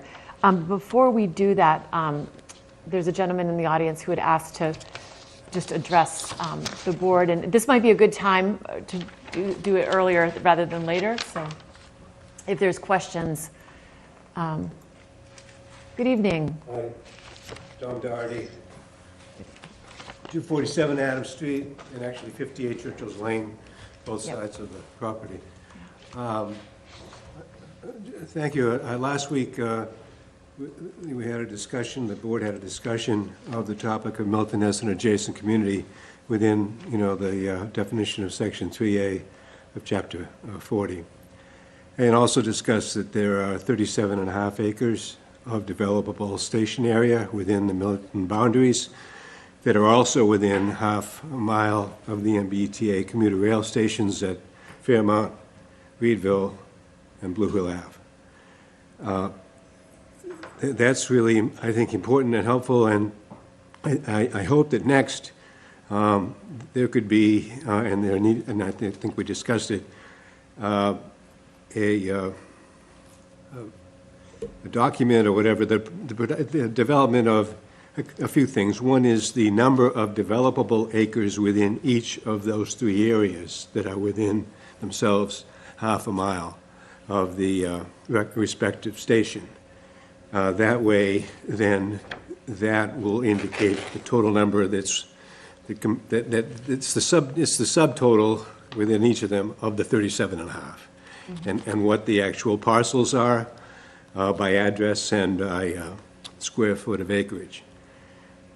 That's important, and that'll be helpful to confirm that each of those respective sets of parcels are more than 5 acres, because that is one of the aspects of the way in which the guidelines and the EOHLC have sort of presented the notion of I will call it developable acres that are within that half mile, but have to themselves be 5 acres or more with respect to each aspect of it.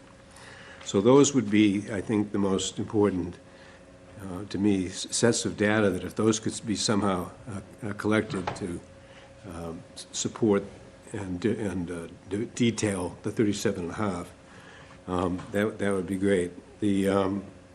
I would note that the guidelines themselves indicate that the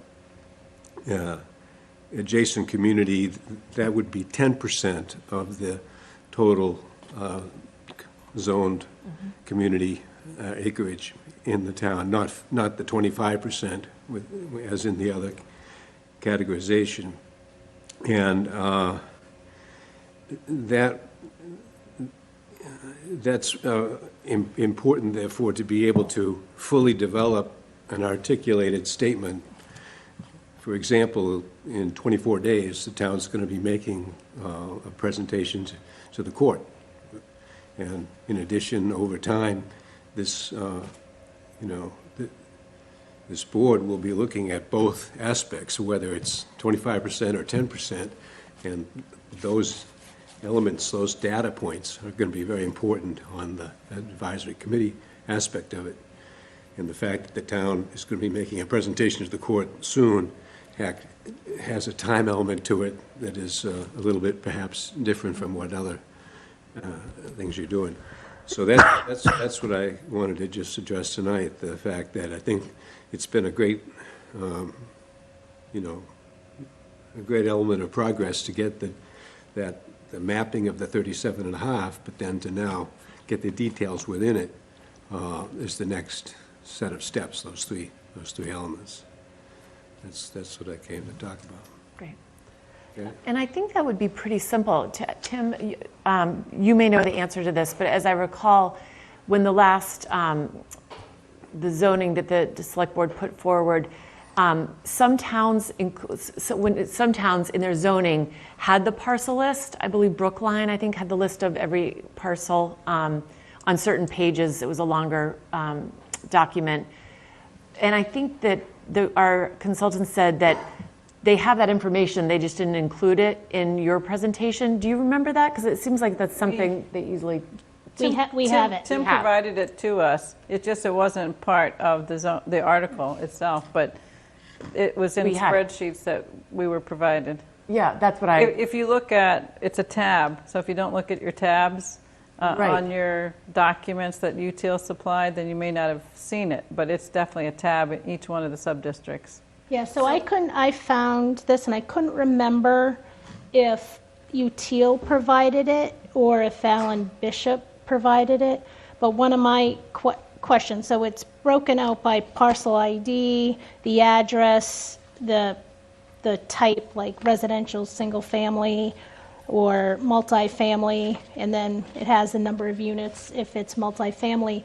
But what it is lacking is a column that I think would be helpful to what Mr. Doherty's talking about, is that we need like the acreage for each parcel. It has that too. Does it? So in mine, I didn't have the acreage, so maybe that was Well, I looked at them carefully when I did the analysis that I'll eventually show you in the Elliott Street corridor to see how many lots were of a certain size. It was in that spreadsheet is where I got that information.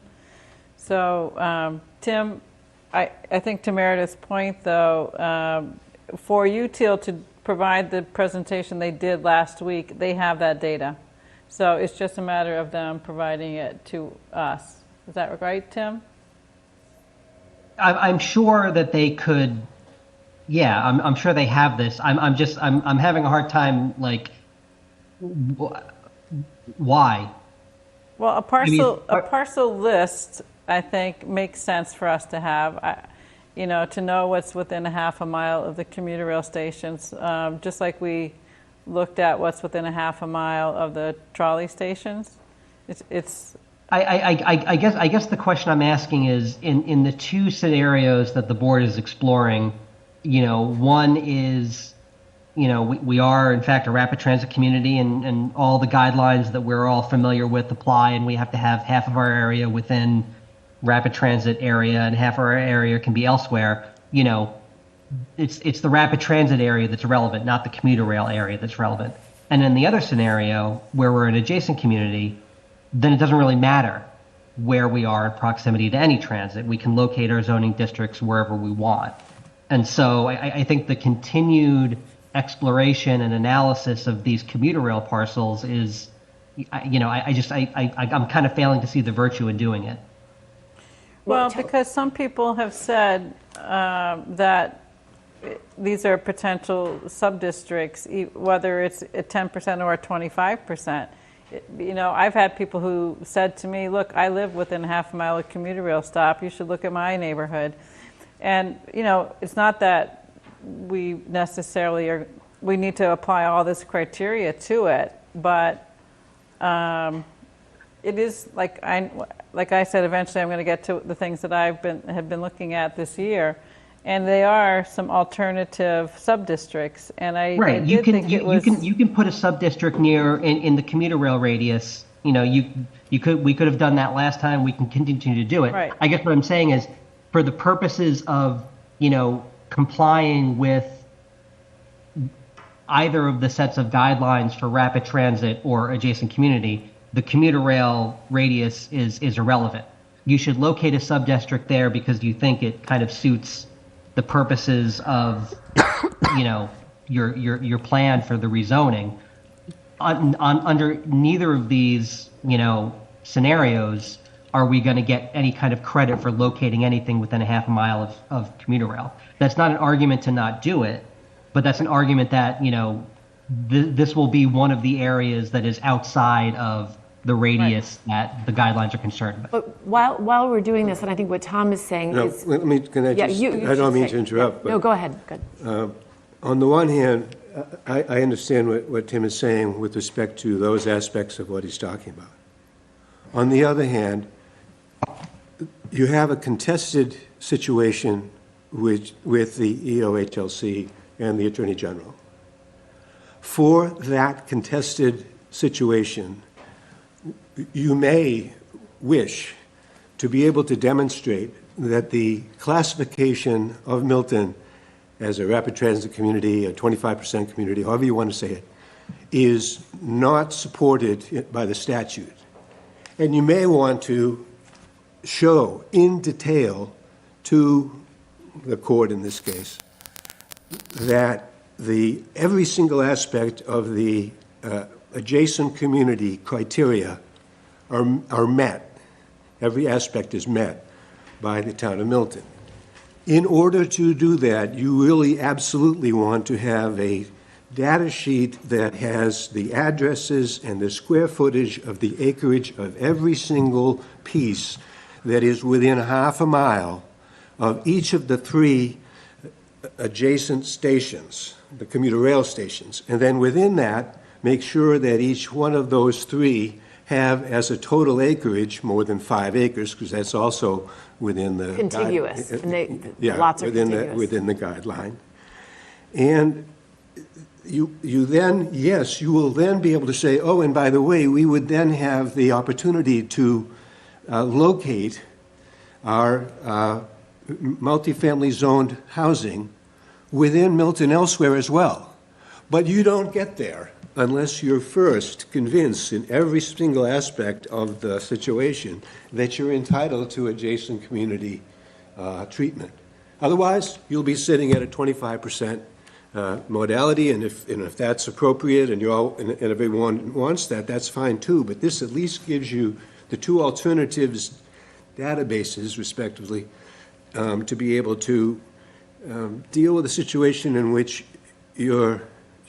it's contested what you're seeking in respect to the adjacent community, and you want to be able to show in detail each and every aspect of it, also to be able to respond to questions about each and every detail of the aspect. That's all.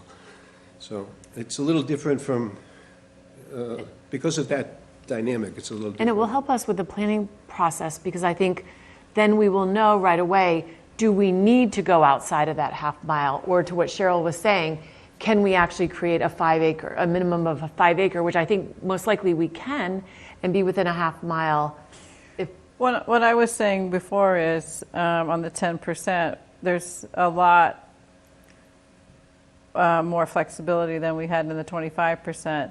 And so it seems, I feel as if the 25% modifications to that's like actually going to be a little easier to do because we understand it better. We still are getting our understanding of the 10%. So this is part of getting that understanding in my mind, because the commuter rail is actually runs well. People who take it, it's on time for the most part. It's a different kind of public transit, and when the Red Line was having slowdowns because of track problems, etc., more people were taking the commuter rail than the Red Line as a result.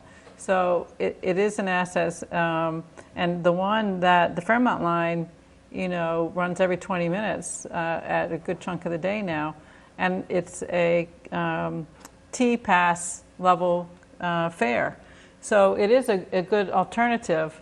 And so it does seem worth that we should understand, what's within it, and if there are opportunities there. And I know just outside of it is that paper mill site, but I do think as we think about this, even if it's a modification of that 25% plan, that these areas are worth more study. And so I think that having the spreadsheet was valuable for me to understand, really looking at the Elliott Street corridor where there's over 300 properties, to really kind of understand what's in that 300 some properties. And I think for us to get our heads around the commuter rail also, it would be helpful to have the spreadsheet, because we sit here in these meetings and we talk about things on a general level, but if you really want to understand them in detail, you go back later and you really, Maggie, you said you've done too, and it's that sort of more detail level than when we come back again to discuss it. It's because we've looked at that detail. So I do appreciate UTIL's overall presentations that they've provided to us overall. And then we've been provided the backup so that we can think about it in between the meetings. And I think that's all that this request, I see this request as providing that backup. Whether there's a legal argument to it or not is really not so much what my request or support of it is. It's really having to just continue to do our analysis. Well, I think Mr. Yeah, I mean, I think to that effect, just before we continue, a couple things. I'm sure UTL has this information at the ready, so we could just ask for it. If we're talking about how to bolster our legal argument in front of the Supreme Judicial Court, UTL is not contracted to do that sort of work. So, the information they have, and we're entitled to get it. Anything related to kind of coming up with arguments and counter arguments, that's not work that they're going to do. And secondly, I think if the board is going to discuss that sort of thing, you really should be discussing it with town council in executive session. Yeah, so that's why I'm saying, I keep tying it back to the analysis, Tim, because we were provided the spreadsheet data for all of the sub-districts that we have to date. And I know in the presentation I've circulated to everyone here, I've said that I think it's worth studying these very same areas. And so, I'll repeat myself, that I would like to see that data from our analysis point of view.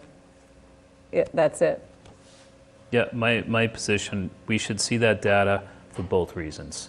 Mr. Doherty's been here numerous times and has talked on this topic numerous times, and I feel we have a responsibility to Mr. Doherty as a resident of the town to follow through and follow up on what he is saying.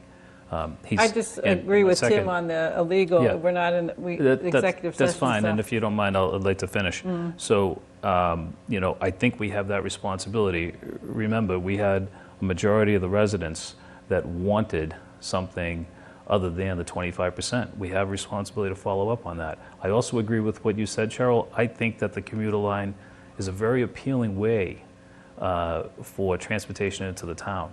And if we're able to create zoning that allows potential development in an area that's very appealing and fulfills a lot of the things that the MBTA zoning was trying to do, right? Take cars off the road, put people on transit.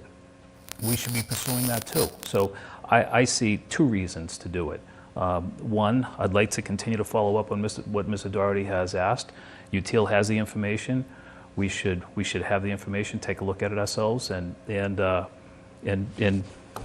like you to have a copy of it too. Yeah, thank you. I mean, just to complete the thought, and I appreciate everything that Tim has said.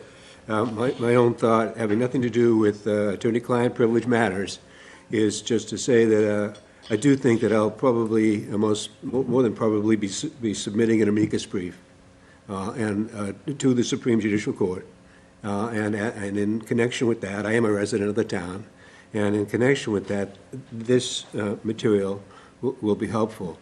It's also helpful in terms of just understanding, as was stated, the underlying data as it relates to, how the two different modalities,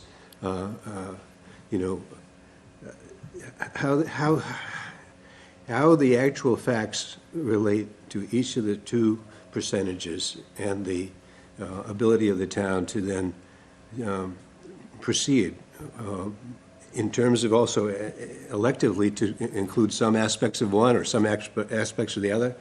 No matter how the court then comes out, obviously the town will follow what the court says. But in the meanwhile, this data would be helpful both in terms of my own understanding, my own intention to be addressing that court and an amicus brief, but also the ability of folks in the town to understand how that data sorts out on each respect, that kind of thing. So I think just not only, so having the list, having the parcel list with acreage, but I think what would be helpful, and again, from a planning perspective, is to have a map with it color-coded to see what parcels are connected. Does it meet a 5-acre standard in each of those different areas? If that could be provided by Util too, just some sort of color-coded map, which gives the total acreage of each of those, each of the stations, would also would help with that picture of what this looks like visually. I'm a visual person, so it helps me just visually seeing how this lays out, where this is in proximity to the stations as well. And it seems like that's should be pretty easy for Util because it's information they already have. Yeah, I mean, what exactly are you asking for here? Because if we have the acreage of all of the parcels, you know, we can, I mean, they're all contiguous. We can add that up and see if it gets to 5 acres. Do we know? I guess we don't know what. So I guess one thing, Tim, is remember the mapping that Util did, and they showed parcels. I'm just going to say within the Elliott Street corridor, for example, and there was yellow lines around all the parcels, and you know the amount of acreage for them.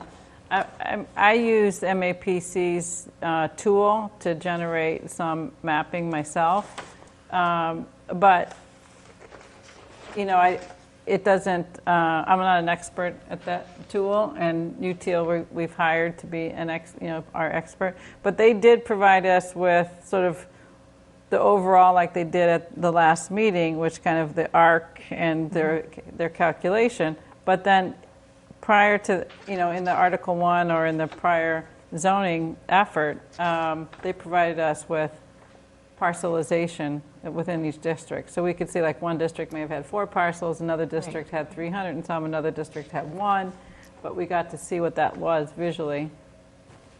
Yeah, there you have. Yeah, so we've got these maps, and we'll know that the Blue Hill Ave station parcels add up to 20 acres or whatever. Right, that's exactly what. That's exactly. I'm sorry to interrupt, but that's exactly what you're asking. So with respect to these 3 maps, each one we will understand what the acreage is with respect to each of the 3, and whether or not any one of them is only 5 acres, for example, and then the particular address and acreage of each of the constituent lots. That would be in the Excel spreadsheet. That would be the spreadsheet. Yeah, in the spreadsheet. That would be really helpful.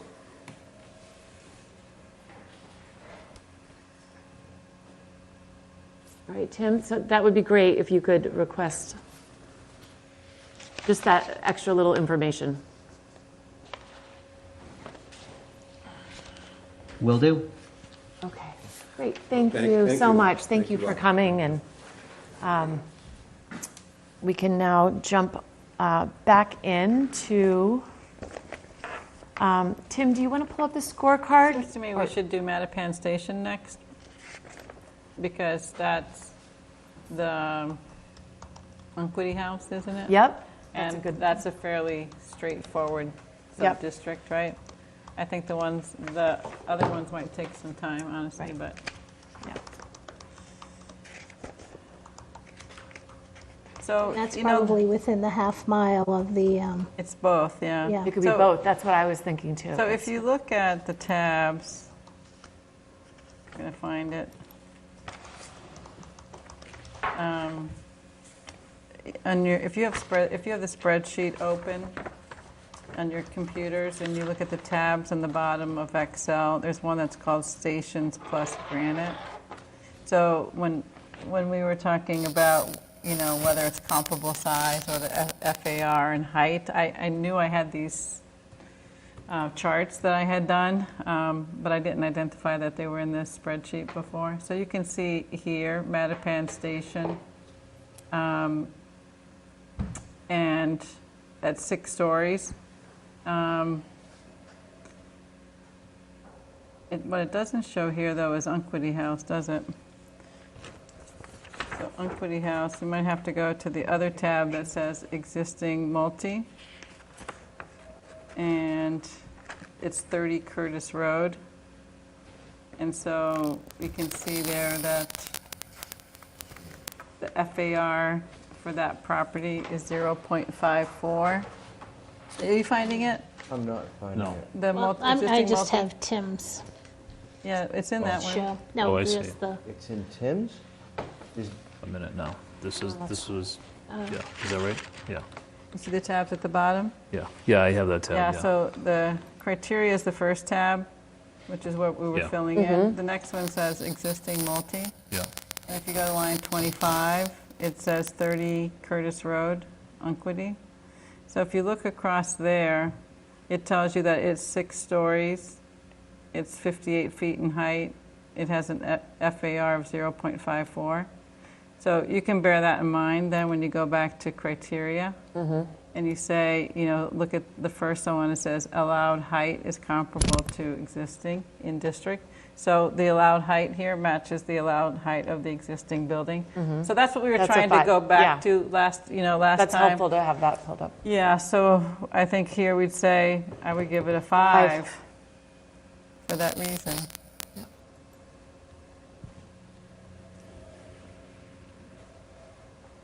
Allowed height.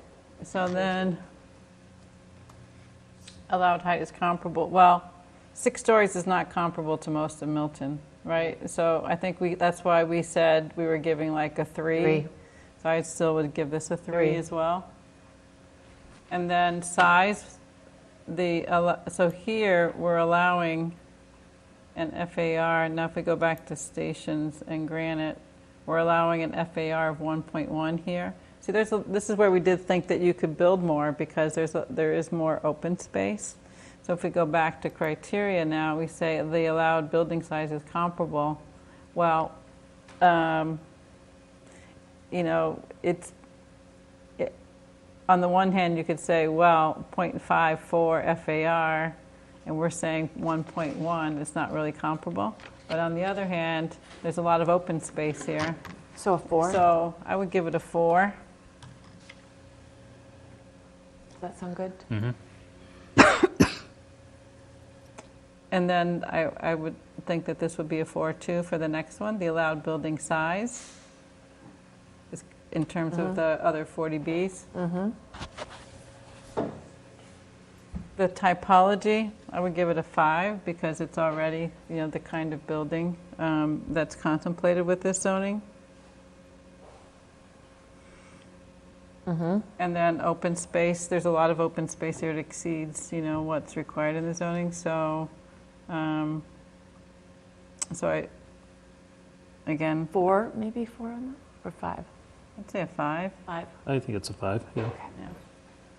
And then district includes areas with significant tree coverage. Well, they do have trees there, and there is open space there. So I wouldn't give this a 5. I would give this something a little bit less. Maybe a 4. Do you all agree with that? Significant tree coverage? Do you think it's worthy of a 4?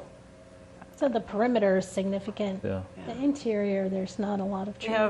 They But have it's open open space, space yeah. is kind of what it's.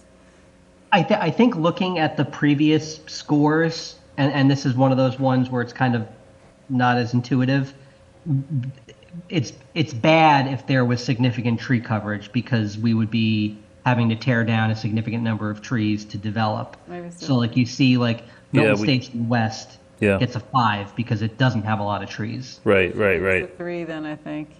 Thanks, Tim. That's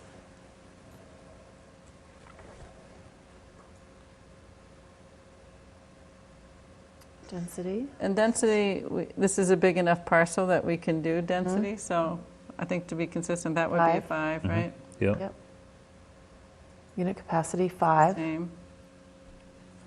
And the sub-district size, now here we had to include some singles to get the district size up, so I wouldn't necessarily give it a 5 for that reason. So maybe a 4. Yep, I would agree on that. Okay. I'm good with a 4. And then existing land use is single family, well, we're going to change that N to a 5, right, because it's not single family. The land is not vacant. Well, just to your previous point, Cheryl, there are portions that are single family. Oh, not yes, the bulk, right. but- Sorry about that. Yes, you're right. So I guess a 4 then, you're right. And land is vacant. Well, some of it is vacant and some of it's not, so maybe a 3. I don't know, what do people think? I mean, under current zoning, it's pretty built out, right? They couldn't do any more there? That's not allowed under the zoning anyway. I mean, there's, So, I mean, would you consider it, like when I think of vacant, I think of developable? yeah. I mean, that would be more like a 1. Well, it is If right now you can't do developable in anything some with it. way. Well, if you could do it by zoning, I think somebody could do it. They would do it. Of course. Because there's enough open space there to do it. 3? I'm good with the 3. Yeah. And this one is like what Tim talked about, building value being high. This was, I think Tim talked about at one point, where this is an older building, where it might have a better chance of getting renovated than, let's say, a brand-new building. So it would get some better value than 1, for example. So, And then just it goes back to my concern that would it not become, is there an incentive to displace the residents of Unquity House? well, I With this- mean, it's owned by a nonprofit, right? Yeah. So to me, the nonprofit, if I were Okay, the so I know I'm worried about that, and maybe I shouldn't be worried about If it were that. me and the opportunity to arose to add more units, and my mission was to add affordable units, I would add And the at units. least, yeah. Like rather Winter than sell Valley, it, right? Winter Valley expansion. Yeah. Right. Because it's a That's what I'm mission-based hoping. organization, Gotcha, yeah. That's what I'm hoping. So I guess I'm inclined to give this a 3 also. Good. District has parcels and/or buildings of adequate size to allow additional units without demolition. Well, this has that. So I would give this at least a 4. Good. Good on a 4? Yep. Yeah. All right. District does not include a National Register Historic District, so we give it a 1, right? Yep. Again, for the properties. So Tim, those smaller parcels are Can I go back there? Should that be a 1 or should that be a 5? Yeah, Sean's right. 5, sorry. Yeah. It should be a 5, that's what I was- Yeah, sorry. I was thought the same, okay. It's always, Yeah, it's good that it does not, yeah. but are there any properties that are historic? They're not on they're not on the register though. So we would say a 5 here then. Yep. 5. Yeah, that's a 5. A local historic district. 5. Oh, it is not. I'm just trying to think of the parcels that are next to it. And they're not. Like the church? Is the church included? That's what I was just thinking, like the Yeah. map. Do we have the map of this, Tim? Sure, I have it here. Let me see. I don't have the map. It's not but on the National Register. No, but- the far left one shows the parcels, and the only parcels outside of the Unquity House parcels so all of those single family houses that abut Unquity House are in the sub district. I don't know if the church is one of those. No, I don't think so.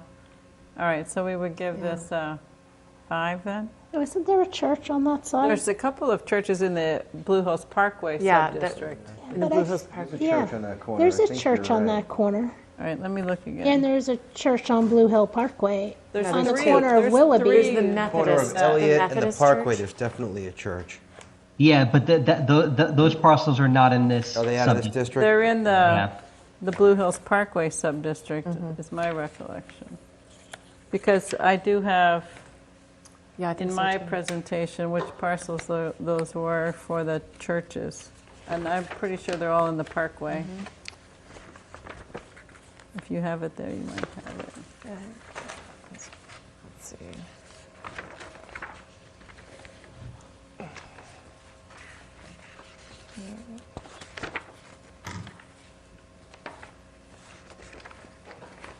I'll just go to GIS.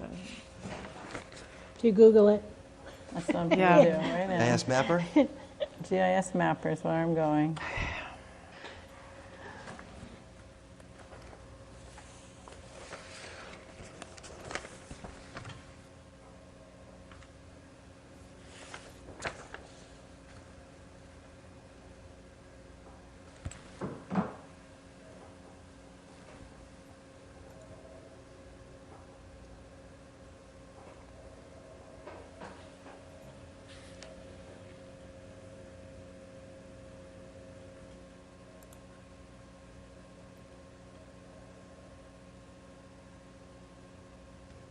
It doesn't exist at the bottom anymore.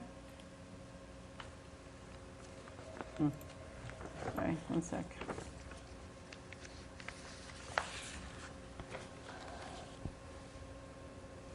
There it is.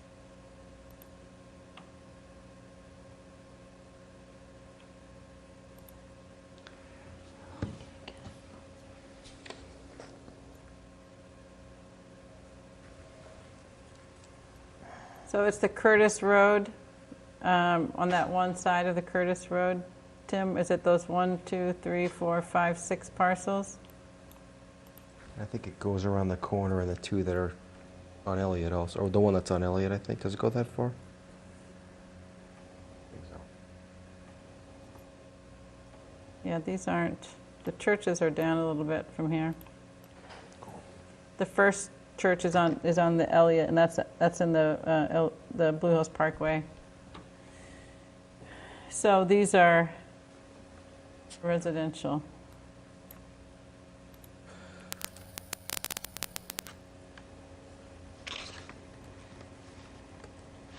Single family.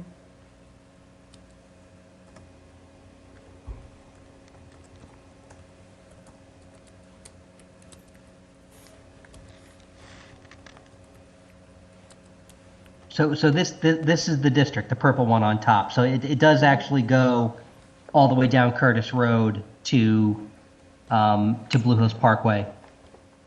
Yeah, there's a Oh, but church it doesn't there. hit Elliott.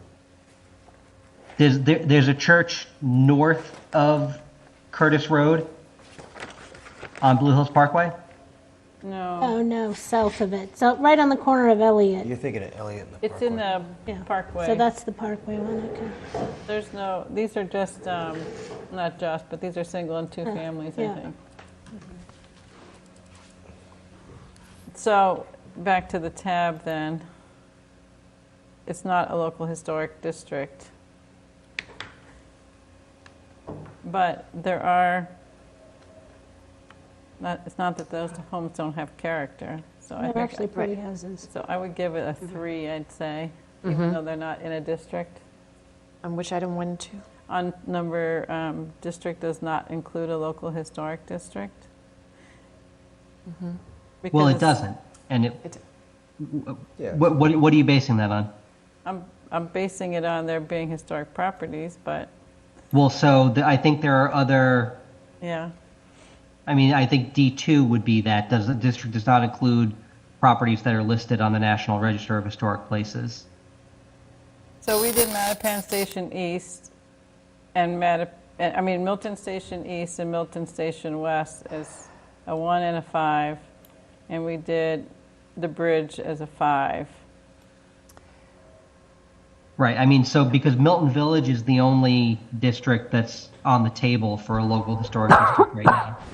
Yeah. And there may be properties over there that have been surveyed, I don't know. So if anything, like Tim said, I two would I be doubt it. the one that we I can could. tell you that there's parts of Blue Hills, the Blue Hills Parkway, parts of that are in they're in the Macris system in the state. Right. How So far I- over it comes. It's not a Well, local if- historic if- district, though. If that's going to be the way that you read this criteria, we're going to have to revisit all these other ones. Yeah. All right, so it's not a local historic district, so Does that make it a 1? 5. it makes it a 5. Yeah, it's a 5. I would put, 5 on all those. But I actually find maybe we should add a line or add something. Are there because, historic property? Yeah. Because if you're going to rate this versus an Unquity house, for example, and giving them the same, like, if you have, like, let's just say the whole Elliott Street corridor, you're going to say, well, it's not a historic district, but everyone recognizes Yeah. that it's I know, historic. it's, Right. and it's- So to it's give so that a pretty. 5 would be, to me, like ridiculous. So I Right. think we need to add something A line, somehow, or to revise this somehow. But Well, we can I come think, back I to mean, it. it's pegged to National Register. I mean, if you go look at the map on Macris, you know, I'm not even going to say you can't throw a rock and not hit a historic indexed house. So you can't, every single one is on there. So I think, you know, it makes sense to think in these terms, but also the way that sort of these registers are kind of calibrated, there's probably very few on the National Register and like a jillion on the state register. So, you know, maybe think deliberately about how you want to think about this. Because the way these are now is basically everything is going to be a positive number here except for Milton Village, because that's the only one that's a National Register district that's anywhere contemplated in any of these.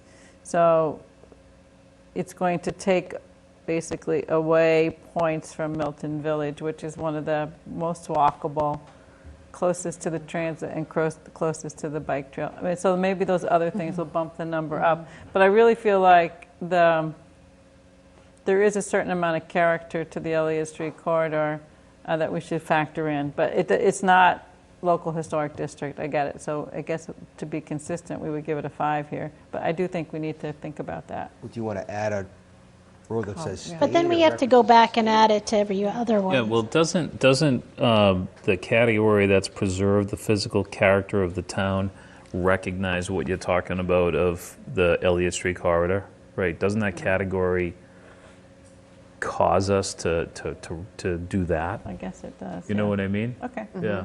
Yeah.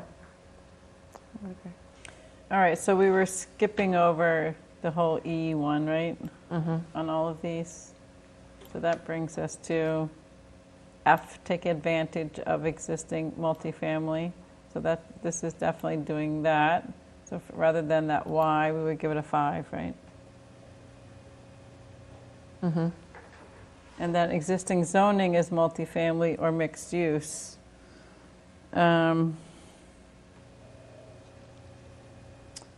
Tim, does this Or exist maybe? under zoning properly here? Yeah, the D zone is a multifamily zone. Okay, so it's a 5 then, I'd say. Well, I plugged in a 4 there just to account Okay. for the single family properties. I don't know. Fine, Right, you're I right, said you're right. 4, 4, okay. Mixed use zoning process underway. It's not there. No. So 1. 1. Density level matches existing. That's where it's mixed again between the single family and the Unquity. So I guess I would give it a 4. I agree.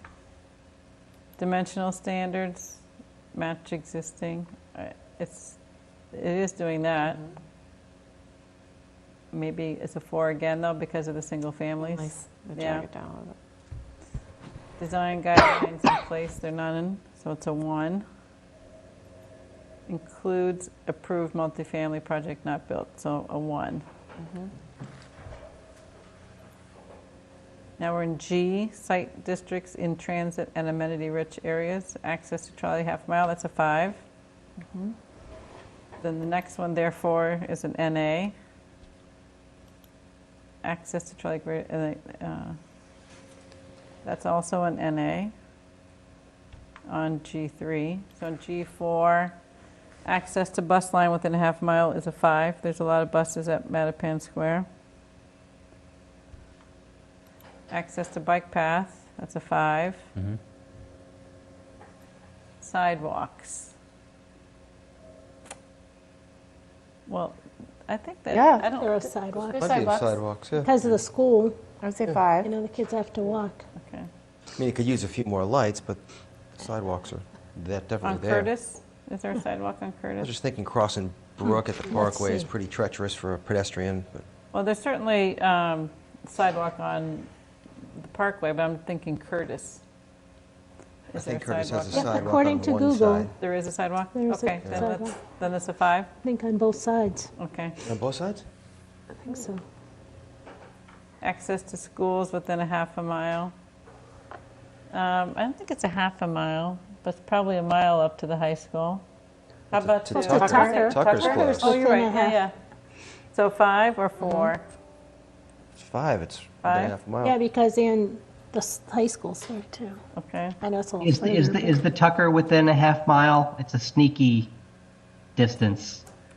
Yeah. Yeah, actually, I'm just guessing. I assume Let it me is. see. Yeah, Well, it's close, I bet. I would but- assume from, if you're on the Parkway, within a half mile. But if you have to add walking down Curtis, So It might be further than a half mile. So why don't we, Let's call it there a is 4. another one next with, it says access to many, Well, so the Tucker is actually within a half mile of the station, so Oh, there yes. you go. yeah. okay. It's- So that's a 5 on G7. G8, Mattapan Square has amenities, so within a half a mile, so that would be a 5. And there's further, are there further amenities beyond a half a mile? Less so, I think. I would not give it a 5. I feel like, 4. hair salons, gym, like there's a lot of, What would you want to give it?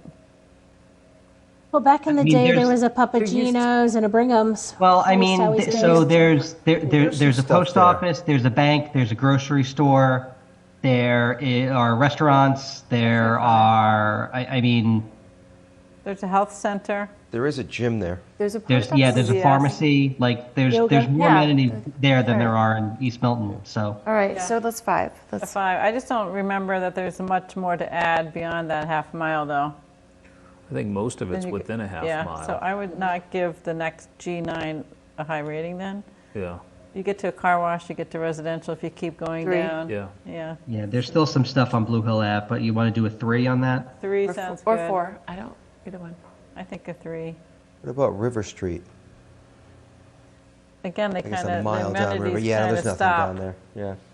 They pick up again, but they kind of stop. Yeah, you're right. Cummins, they stop. Well, when Boston you- is actually trying to change the zoning throughout their Streets and Squares program, where there could be more amenities eventually, but not right now. But if you say within a mile, River Street probably provides amenities within the mile.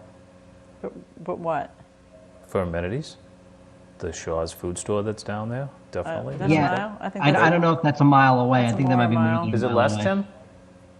Let me, I would say more. Is it I more? would think more. Yeah. But Yeah, that's a little bit of a drive Is to it? get.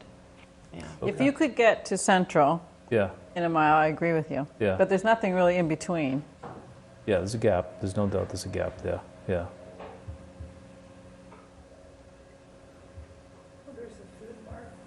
Yeah. What road is that? Is that Road? Cummins? No, you're talking about I mean, Cummins Highway? this is very funny. It's like a mile on the nose Oh, funny. get to, But you can't go across the river, but, all right. I would I still think I'd give it a 3 because I just don't. It's not a walking mile or a biking mile. All right. Are you good with the 3, Tim? Don't ask me. All right. Encourage mixed use. Do not lose business use opportunity. Well, this is a 5 because there is no business there, right? So we're not hurting any business, I guess, right? And I think the criterion is mixed use is required or allowed. Okay, And so like we've been given one or the other to, we're allowing it here, right? So Right, it's not so required. it would be NA and then 5. NA and then 5.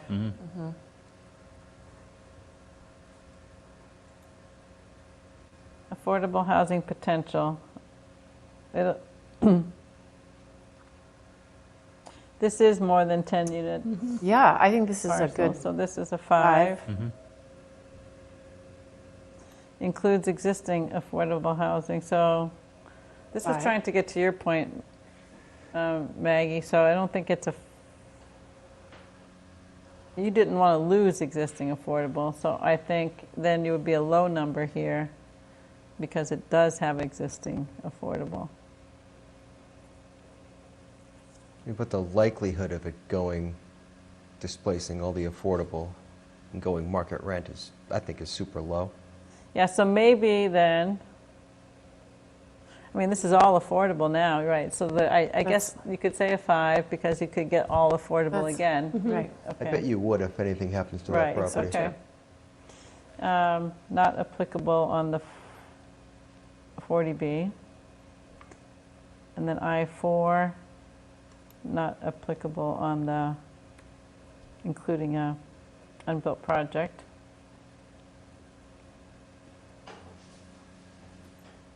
Potential to hand vehicular or vehicle traffic. So the frontage is on Curtis Lane, even though the parkway is right around the corner. I mean, part of, this is referring to an individual parcel, but, you know, part of the district does front on Blue Hills Parkway. I guess I would give these sort of the middle of the road, a 3. And then the same thing on the next one, a 3. I mean, because it's really doing both, I guess.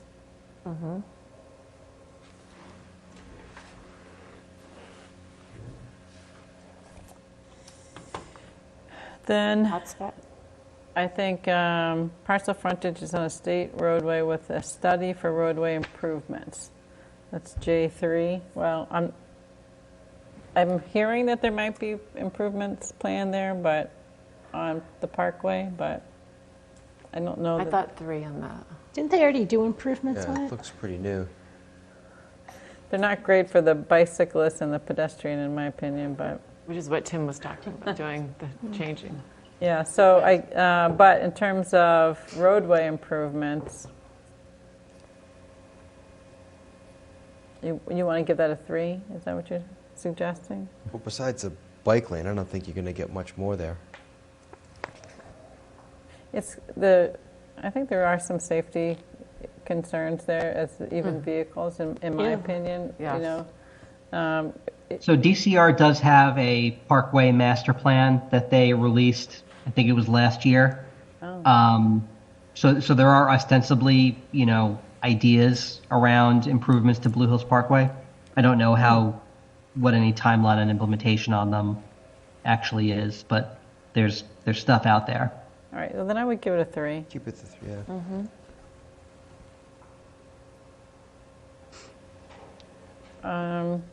I'd have to look at that report, but I don't recall that being a hotspot. However, it does experience traffic. I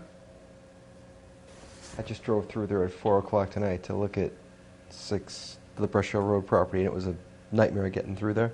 It is. Yeah. I think it's a, That's rough. Yeah, and I was able to duck out and go down Brush Hill Road, and still was tough, but yeah, I think it can get, So what do we want to give that one? give it like a 2, based on my experience today. Should probably give it a 5, gang. Oh, excuse me, going the wrong way. or maybe a Maybe a 1, 4. depending on, I just brought the report up. It is, Blue Hills Parkway is a hotspot. All right, so then a hot spot, then it gets a 1. It gets a because low score, yeah. It gets a low score. All right, thanks, Tim. Traffic studies.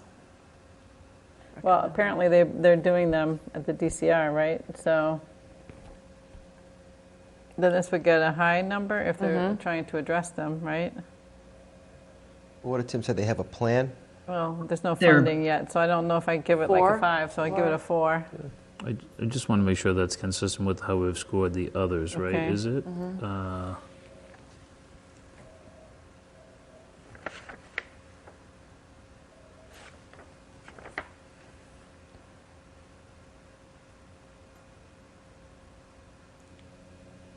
Well, let's, for example, we said Milton Station Bridge got a 1, right? We gave a couple 1s and a 3, couple 3s. Milton Station East, because there 1, had been 2. a study there and some recommendations. 1, 2, sorry. Oh, I was looking at a different line.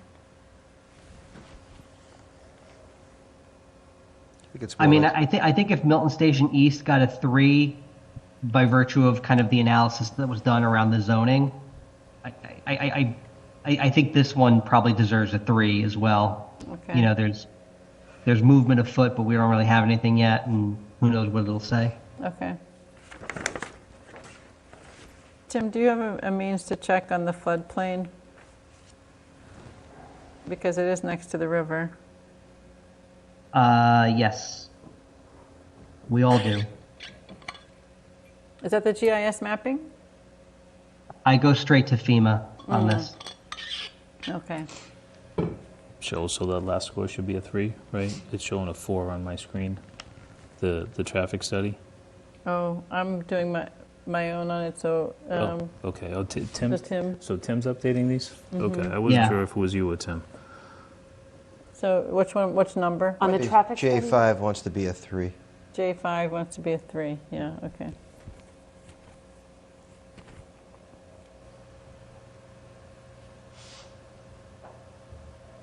Are you saying it as a 3 now? No, Tim's looking on FEMA. Yeah, He'll he's- get to it. Yeah. No, I have it as a 3 right here. Oh, you do? Okay. All right, I'm going to look at this screen here. Oh, I see. You're looking at the, FEMA map.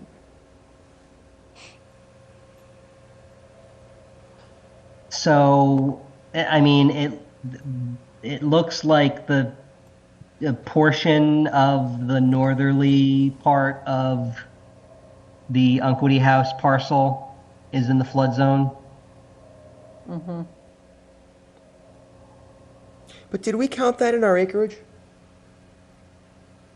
That, like, pork chop area? Yes, I thought we we, did. I thought we pulled that out. No? No, the whole area that goes to Blue Hills Parkway, I mean, it's a whole parcel. We didn't split any parcel. so let me just look what we did for So would that be we 3? we gave 1s for Granite Ave North and South. And so, Because those are fully flood. right. And then we gave a 3 to Milton Station East and Milton Station West. All right, so I think a 3 makes sense then.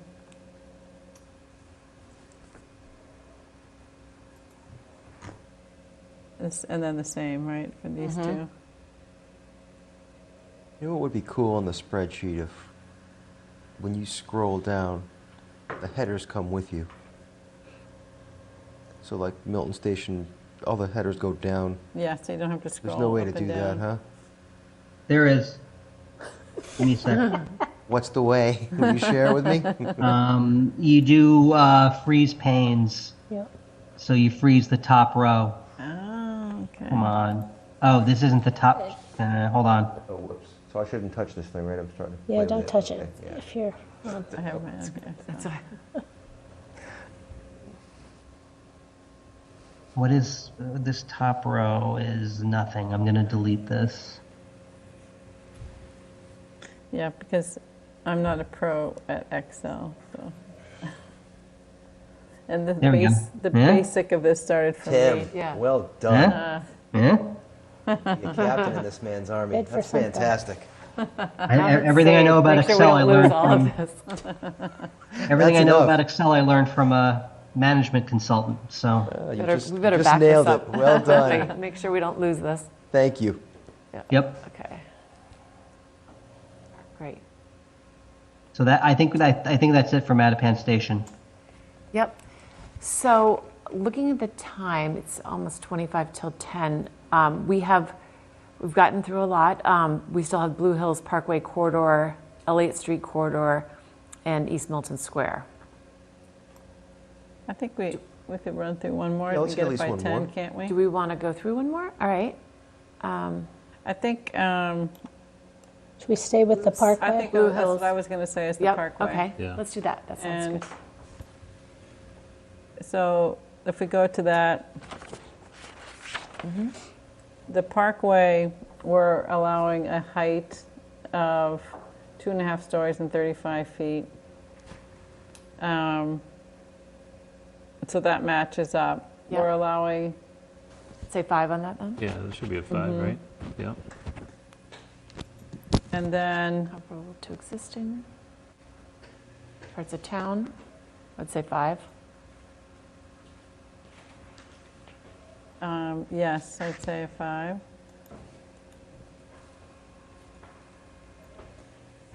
Building size, let me go back. We're allowing an FAR of, go to that tab again.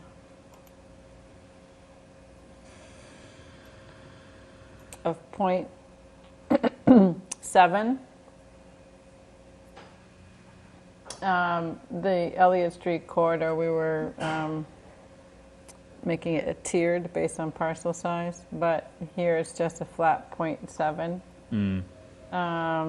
So maybe a 4. So maybe a 4, yeah, I think.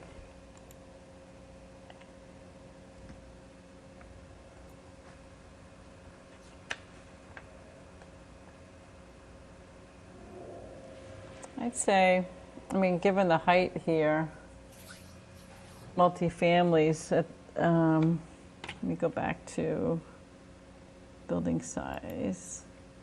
We're allowing here a density, though, of 30 units an acre. Wow. So that's pretty high. Yeah. So I wouldn't give that a really high No. rating. 3? I'd say 3. 2 or 2, maybe. 30 units per acre is a lot. But So what's there now, Let 15? me go to the minimum lot size, hold on. The minimum lot size is still 7,500. You said a 3 or a 2? I'm going for a 2, but That seems high. That seems like a high density. 30 units per very acre? high. Yeah. All right, so 2. Yeah. There's none of this kind of typology there. So Right, I yeah. would say, what it, 1? we should go back and revise Granite Ave North and South to give some ratings there. We put NAs on those, but because they were our early ones. Right. But I guess here I would say a 2. Required open space is comparable to existing. So the required is 50% here. So, So that would be That's a good. 5, right? That's Because good, we're going to yeah. promote more open space. right, so that's a 5. And there's not significant tree coverage here, so that would be a 5.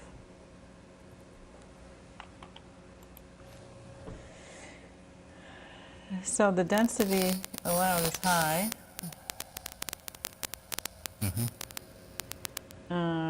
So I guess that would be a 5 then, right? The unit capacity is high, so Yeah. 5. And the sub-district size, how many acres is it? Well, it's a decent sized sub-district, right? So some of the parcels Yeah. don't, there's Yeah. a number of parcels that are too small to qualify, honestly, which I realized when I did some analysis, but it is 5 acres, so It scores the highest grade. a 5. Yeah. Yeah. Then existing land use is single family. Well, some of it is, some of it's two family, and some of it's churches. So I would give this like not a very high score. Maybe highest would be a 3. Yeah. Land is vacant. For the most part, there's no vacant land there. So a 1. Mm-hmm. The existing building value. Well, some of the buildings I think are in good shape and some aren't. So maybe a middle of the road here. 3. Yep. District has parcels and buildings of adequate size to allow units without demolition. I'd give it in the middle of the road. 3. Yeah, I think it's a 3. So we said that this is not a national register historic district, so 5. 5. It's not listed buildings, 5, and it's not local, 5. Then we jump down to take advantage of existing multifamily. Existing land use is multifamily or mixed use. Well, I'd say some of it's two-family, but in looking at it, I don't think there's very many that are 3. Mm-hmm. So I would say it should be a 2. What do you, do you agree? I agree with that.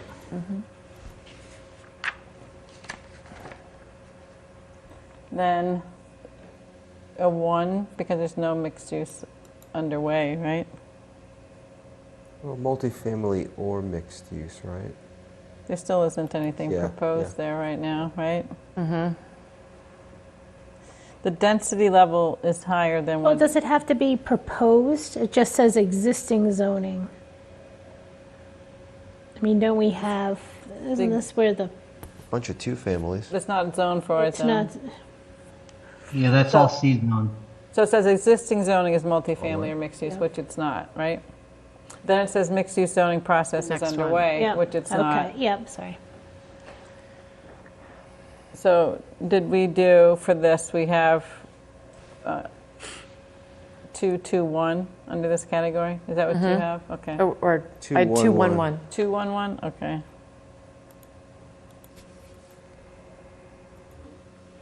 Then we have density level matches existing. It's quite a bit higher. So maybe a 2. Mm-hmm. That's good. Dimensional standards match existing. They do here. So I give that a pretty high number. I'd say a 5. Mm-hmm. And design guidelines in place, no. So that's a 1. Yeah. And multifamily projects not yet built, no. So that's a 1. Yeah. All right. So now access to trolley within a half a mile. Cheryl, just to go back real Yeah. quick, give me half a second. Sure. Where did this silly tab go? This does include the Brook Road overlay parcels, for what it's worth. Okay. All right. Oh, yeah. good. Which would be, so that's not a lot of parcels, but It's maybe not- you want to give it a tiny bit of Yeah, credit it's- Yeah, for. it's something. It's something, and it's multifamily. They're not mixed use, right? So it wouldn't be a 1. So, Maybe that's 3? sorry, which line are you looking at now? F2? F2. I mean, in the context of all of the parcels in that subdistrict, I mean, all of these pink parcels, we're talking about 1 and 2 of them are subject to the Brook Road, so like, not a huge thing. I think that was like 6 units under that zoning. No, but it's something. So let's give it a 2. 2. I'd say. What about the yoga on the other side? That's mixed mixed, isn't that use. mixed use? It doesn't Yeah, but exist. it's not zoned for that. That's just a pre-existing non-conforming. So under existing zoning is multifamily or mixed use. We're going to change that 1 to a 2. Yep. All right. Then we're going to jump down to access to trolley within a half mile. So that's a 5. Within a mile. So that, can you put that map back up, Tim? Is that like a mile, does that extend a mile? It definitely probably goes more than, no, it's a half a mile. Okay. So NA for access to trolley within a mile. NA for greater than a mile. Bus within a half mile is a 5. Bike path within a half mile of 5. Sidewalks of 5. School within a half mile of 5. Amenities, I'd say these are outside of mostly outside. There is that food mart, but it's mostly outside. It's more within a mile. So maybe this is a 2 and then a 5. Within a mile would be a 5. I mean, there's still a good portion of this sub-district that's within a half a mile of the square. I mean, 2, Okay. I mean, I don't know, whatever. All right, so then how about a 4? You're right. Okay. And then keep a 5 for access within 1 mile? Okay. All right, so Tim, we allow mixed use here or no? I think we allow, I don't think so, right? I don't know. I don't think so. Although this is Ed? one area I was thinking we might want to allow Yeah. mixed use. yeah, no, honestly. it's definitely not required. All right, So NA, we've put that so one. NA for the first. Did we allow it though, Tim? Do you remember? I feel like, I think we should. I mean, it's not a question of we should or we should not, it's did we do it or did we not do it? Right. But let me, I don't think we did. Here. Oh, I have it right here. Sorry, let me look. do you have it on you? Well, I have it printed. Well, this is out the here. article of town meeting, right? This is, yeah. Yeah. I have it here. Define the district.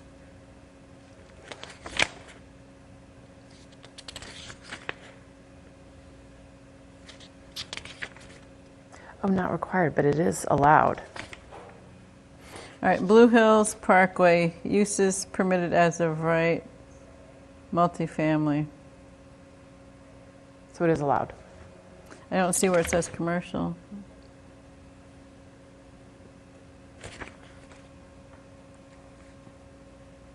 Blue Hills Parkway, quarter subdistrict, uses, it just says multifamily, and then accessory uses is parking. It doesn't say anything about mixed use.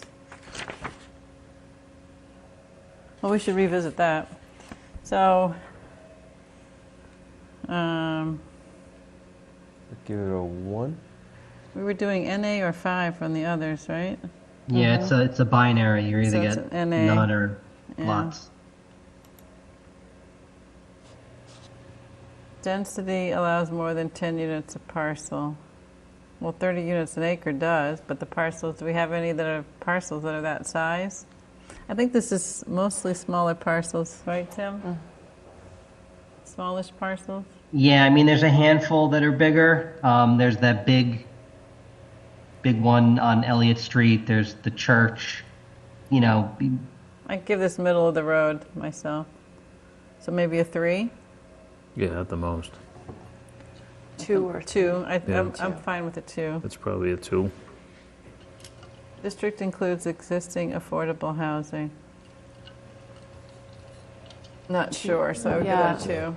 Or, Yeah. oh wait.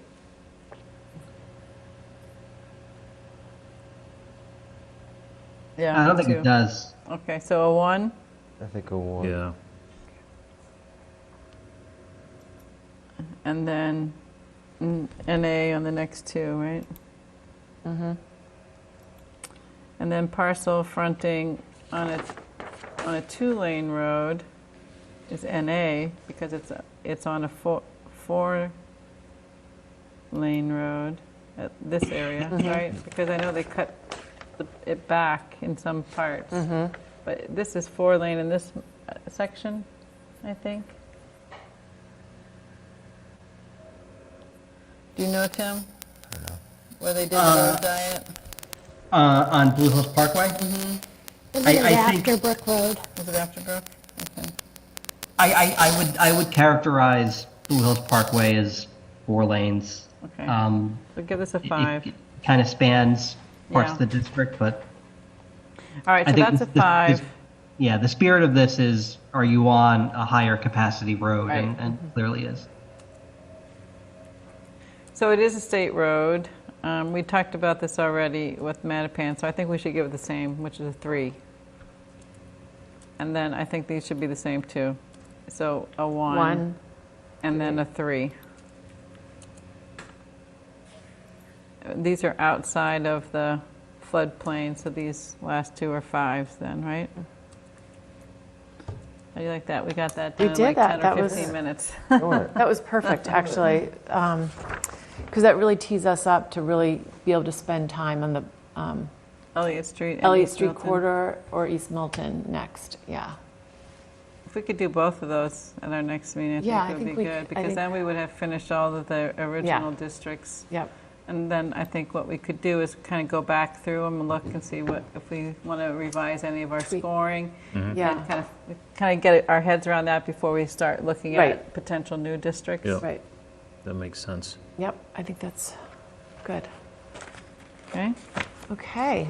Yeah, when we do that, when we go back and look at it, one of the things I feel like at least I need to take a look at, are the NAs appropriate, or do we need a score in some cases? Right, I was You know what thinking mean? about that. I'm bending my mind around this, trying to Right. make sure that A 0 probably is the right thing, Might be, or yeah. maybe 1s for some things. it could be. I Yeah. mean, if it is an NA, it probably should be a 0, just so numerically on the Excel we can Can add it calculate up. it. Yeah, Yeah, makes Right, sense. that's yeah. point, yeah. Maybe 1s for all those, since that's our lowest. Okay. Good, so anything else, Tim, before we call for an adjournment? Oh, yeah. Since we're still discussing MBTA, I noticed at the selectmen's meeting the other night that they had an executive session on the MBTA zoning suit with the Attorney General. And as was discussed tonight, about things being discussed in executive session, I'm wondering if the board would support asking, Meredith to reach out to Nick to ask if Peter Mello would come and give us a report on update on what was discussed at the select board's executive session, and then that way we will all be on the same page. It doesn't have to be a long meeting. I don't know how long their executive session went the other night, but it just would be nice to know what they discussed, so we're kind of in the loop. Yeah, I think that's I think fair. it's a We were great in the, idea. Makes sense. Yeah. yeah, it could be just a brief, just where we are. And He could participate by Zoom if Yeah, he doesn't yeah. need to come in, if you want to try and keep his costs down or whatever. Yeah. right. Yeah. All right, I can reach out to Well, Nick. last time it was kind of a disaster to have him. Didn't we have a hard time with our Zoom and executive session, and these guys had to leave the room? And might be nice to have them here, Okay. even if we meet For a little bit executive, early. yeah, it can be We meet at 6:30. We could do it at the in the beginning. start of the meeting. Yeah. And you could ask Peter if he has any update on the lawsuit related to the 111 Highland too. Yeah, that would be actually good to talk, Yeah. to get both. Okay.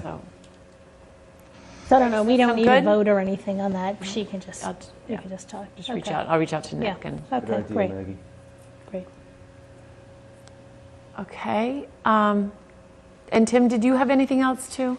Can you just, you, Meredith and Tim, give us a little heads up what's going to be on the agenda for the next meeting? One thing I just want to suggest is MBTA communities is always the last thing. And I want to be also respectful of UTIL's time, and we're paying them to sit through meetings. And so That's why we didn't have him come yeah, tonight. well, and I just think also if anybody sees it on our agenda, like at home or Sure. something, do they always want to wait until the very end of the meeting to see if we even get to it? So I guess maybe sometime, if we can think about maybe some new business can follow some old business occasionally, just so we don't always have this as the last thing. Yeah, and maybe can we split up MBTA? Because we don't need UTL to sit through our scorecard, so maybe Right. that is left at the end, but they're at the beginning. I don't know if you can, They did that last time. They came for the beginning, and then we said Yeah. we were all set for the end. Well, it's twofold, I think, is to think about when it makes most sense for them. And I know it can be hard to figure out sometimes how much agenda item, how long it will take, but just, I noticed like new business items are put ahead of old business items on every agenda.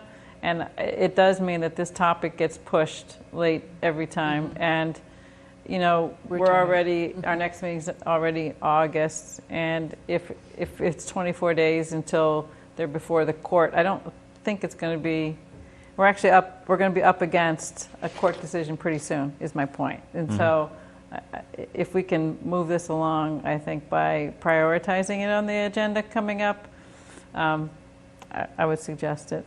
I understand certain things like site plan approvals and other things, we have a timeline that we have to get to them, but it doesn't mean they have to be the first thing on the agenda, so. so is there anything, Tim, that could be coming in, or maybe you could tell anybody who's out there who wants to submit something to hold off? Are you allowed to do that? I mean, we can make it clear to potential applicants kind of what the intentions of the board are for the next couple meetings, and they can make their own judgments. I mean, obviously, I don't have anything on the radar right now. I mean, that daycare that I mentioned, is not going to be coming in time for the next meeting. We may be talking about September in that case. Tim, on that, for example, when they file, how much time do we have before we have to open the public hearing on a site plan approval? There's not a lot of guidance because site plan approval is based on the local bylaw. Okay. We try to mirror the special permit and subdivision requirements. So I think it may be something like within 45 days of an application, you've got to open a public hearing. We can double That's what I check thought. on that. I thought 45 days is what I. Yeah, so push it out 45 days. Yeah, if we can, yeah. All 45? Yeah. Tim, how soon do you think, Josh, without looking at the minutes, before we would be ready to do East Milton overlay? I was thinking that would be also good to have, certainly keep that moving along. So are we planning to have an article for, I guess it's not on the agenda, we can talk about it at our next meeting, but I'd like to understand the schedule for that, if we're planning to get an article for a fall town meeting for that, or if we are thinking of a spring. So, because it would help also, to your point of managing these meetings between now and the end of the year. I think that- the pressure of MBTA, I'm sorry to interrupt you, but with the pressure of MBTA, I think we should do East Milton in the spring. I don't think we should try to tackle them both. Because one thing I think that's interesting, now this is under MBTA, is that when the article was being worked on last year, we weren't as far along in the planning in East Milton. So, if we talk about East Milton Square, like at our next meeting, we can think about what's in the draft right now for East Milton Square. Right? Because we should, my feeling is we should get credit for doing multifamily in East Milton Square, and if we line it up to what we already know we're going to do, it shouldn't be controversial. So that's why I think East Milton it is something to think about in parallel, or at least the discussion in parallel, because the residents, maybe don't want to have to go through another process in 6 months. If they can kind of get the two tidied up together, it might be better. Yeah. I thought we'd take East Milton Square right out of the MBTA zoning altogether, personally. I just think they're it's two a separate discussion. things. It's a discussion because we're going to be zoning for multifamily. Why not get credit for it? So Yeah, it would be nice to see where, like, take the 5-acre parcel and do it over, like, Falcones and East Milton, and see what that district is, and see how, and how we could, Because you're utilize looking it. at the business district there, you're not looking at single-family homes. And I really think the Blue Hills Parkway, while we covered it quickly tonight, I think it warrants some analysis by us. I've done some analysis on that. I've walked it a number of times. I looked at the parcel list for each one. You know, we haven't had a lot of engagement with residents and property owners on that, in that district. So, you know, I personally feel like that where we're rezoning single-family properties, we really need to be as diligent as possible. And I feel like when we're zoning the business districts already for multifamily, that seems easier to me, Jim, to say that that makes sense. Like Milton Village, like along the bridge, you know, the bridge districts where it's already multifamily, and where we're already going to be zoning in East Milton Square. It's crazy to me not to get the credit for what we're already doing. But that's a discussion, I think, that, you know, we'll need to have when we talk about it next. Okay, great. All right, so with that, I would entertain a motion to adjourn. So moved. Second? Second. All in favor? Aye. Aye. Good evening. Thank you. thank you.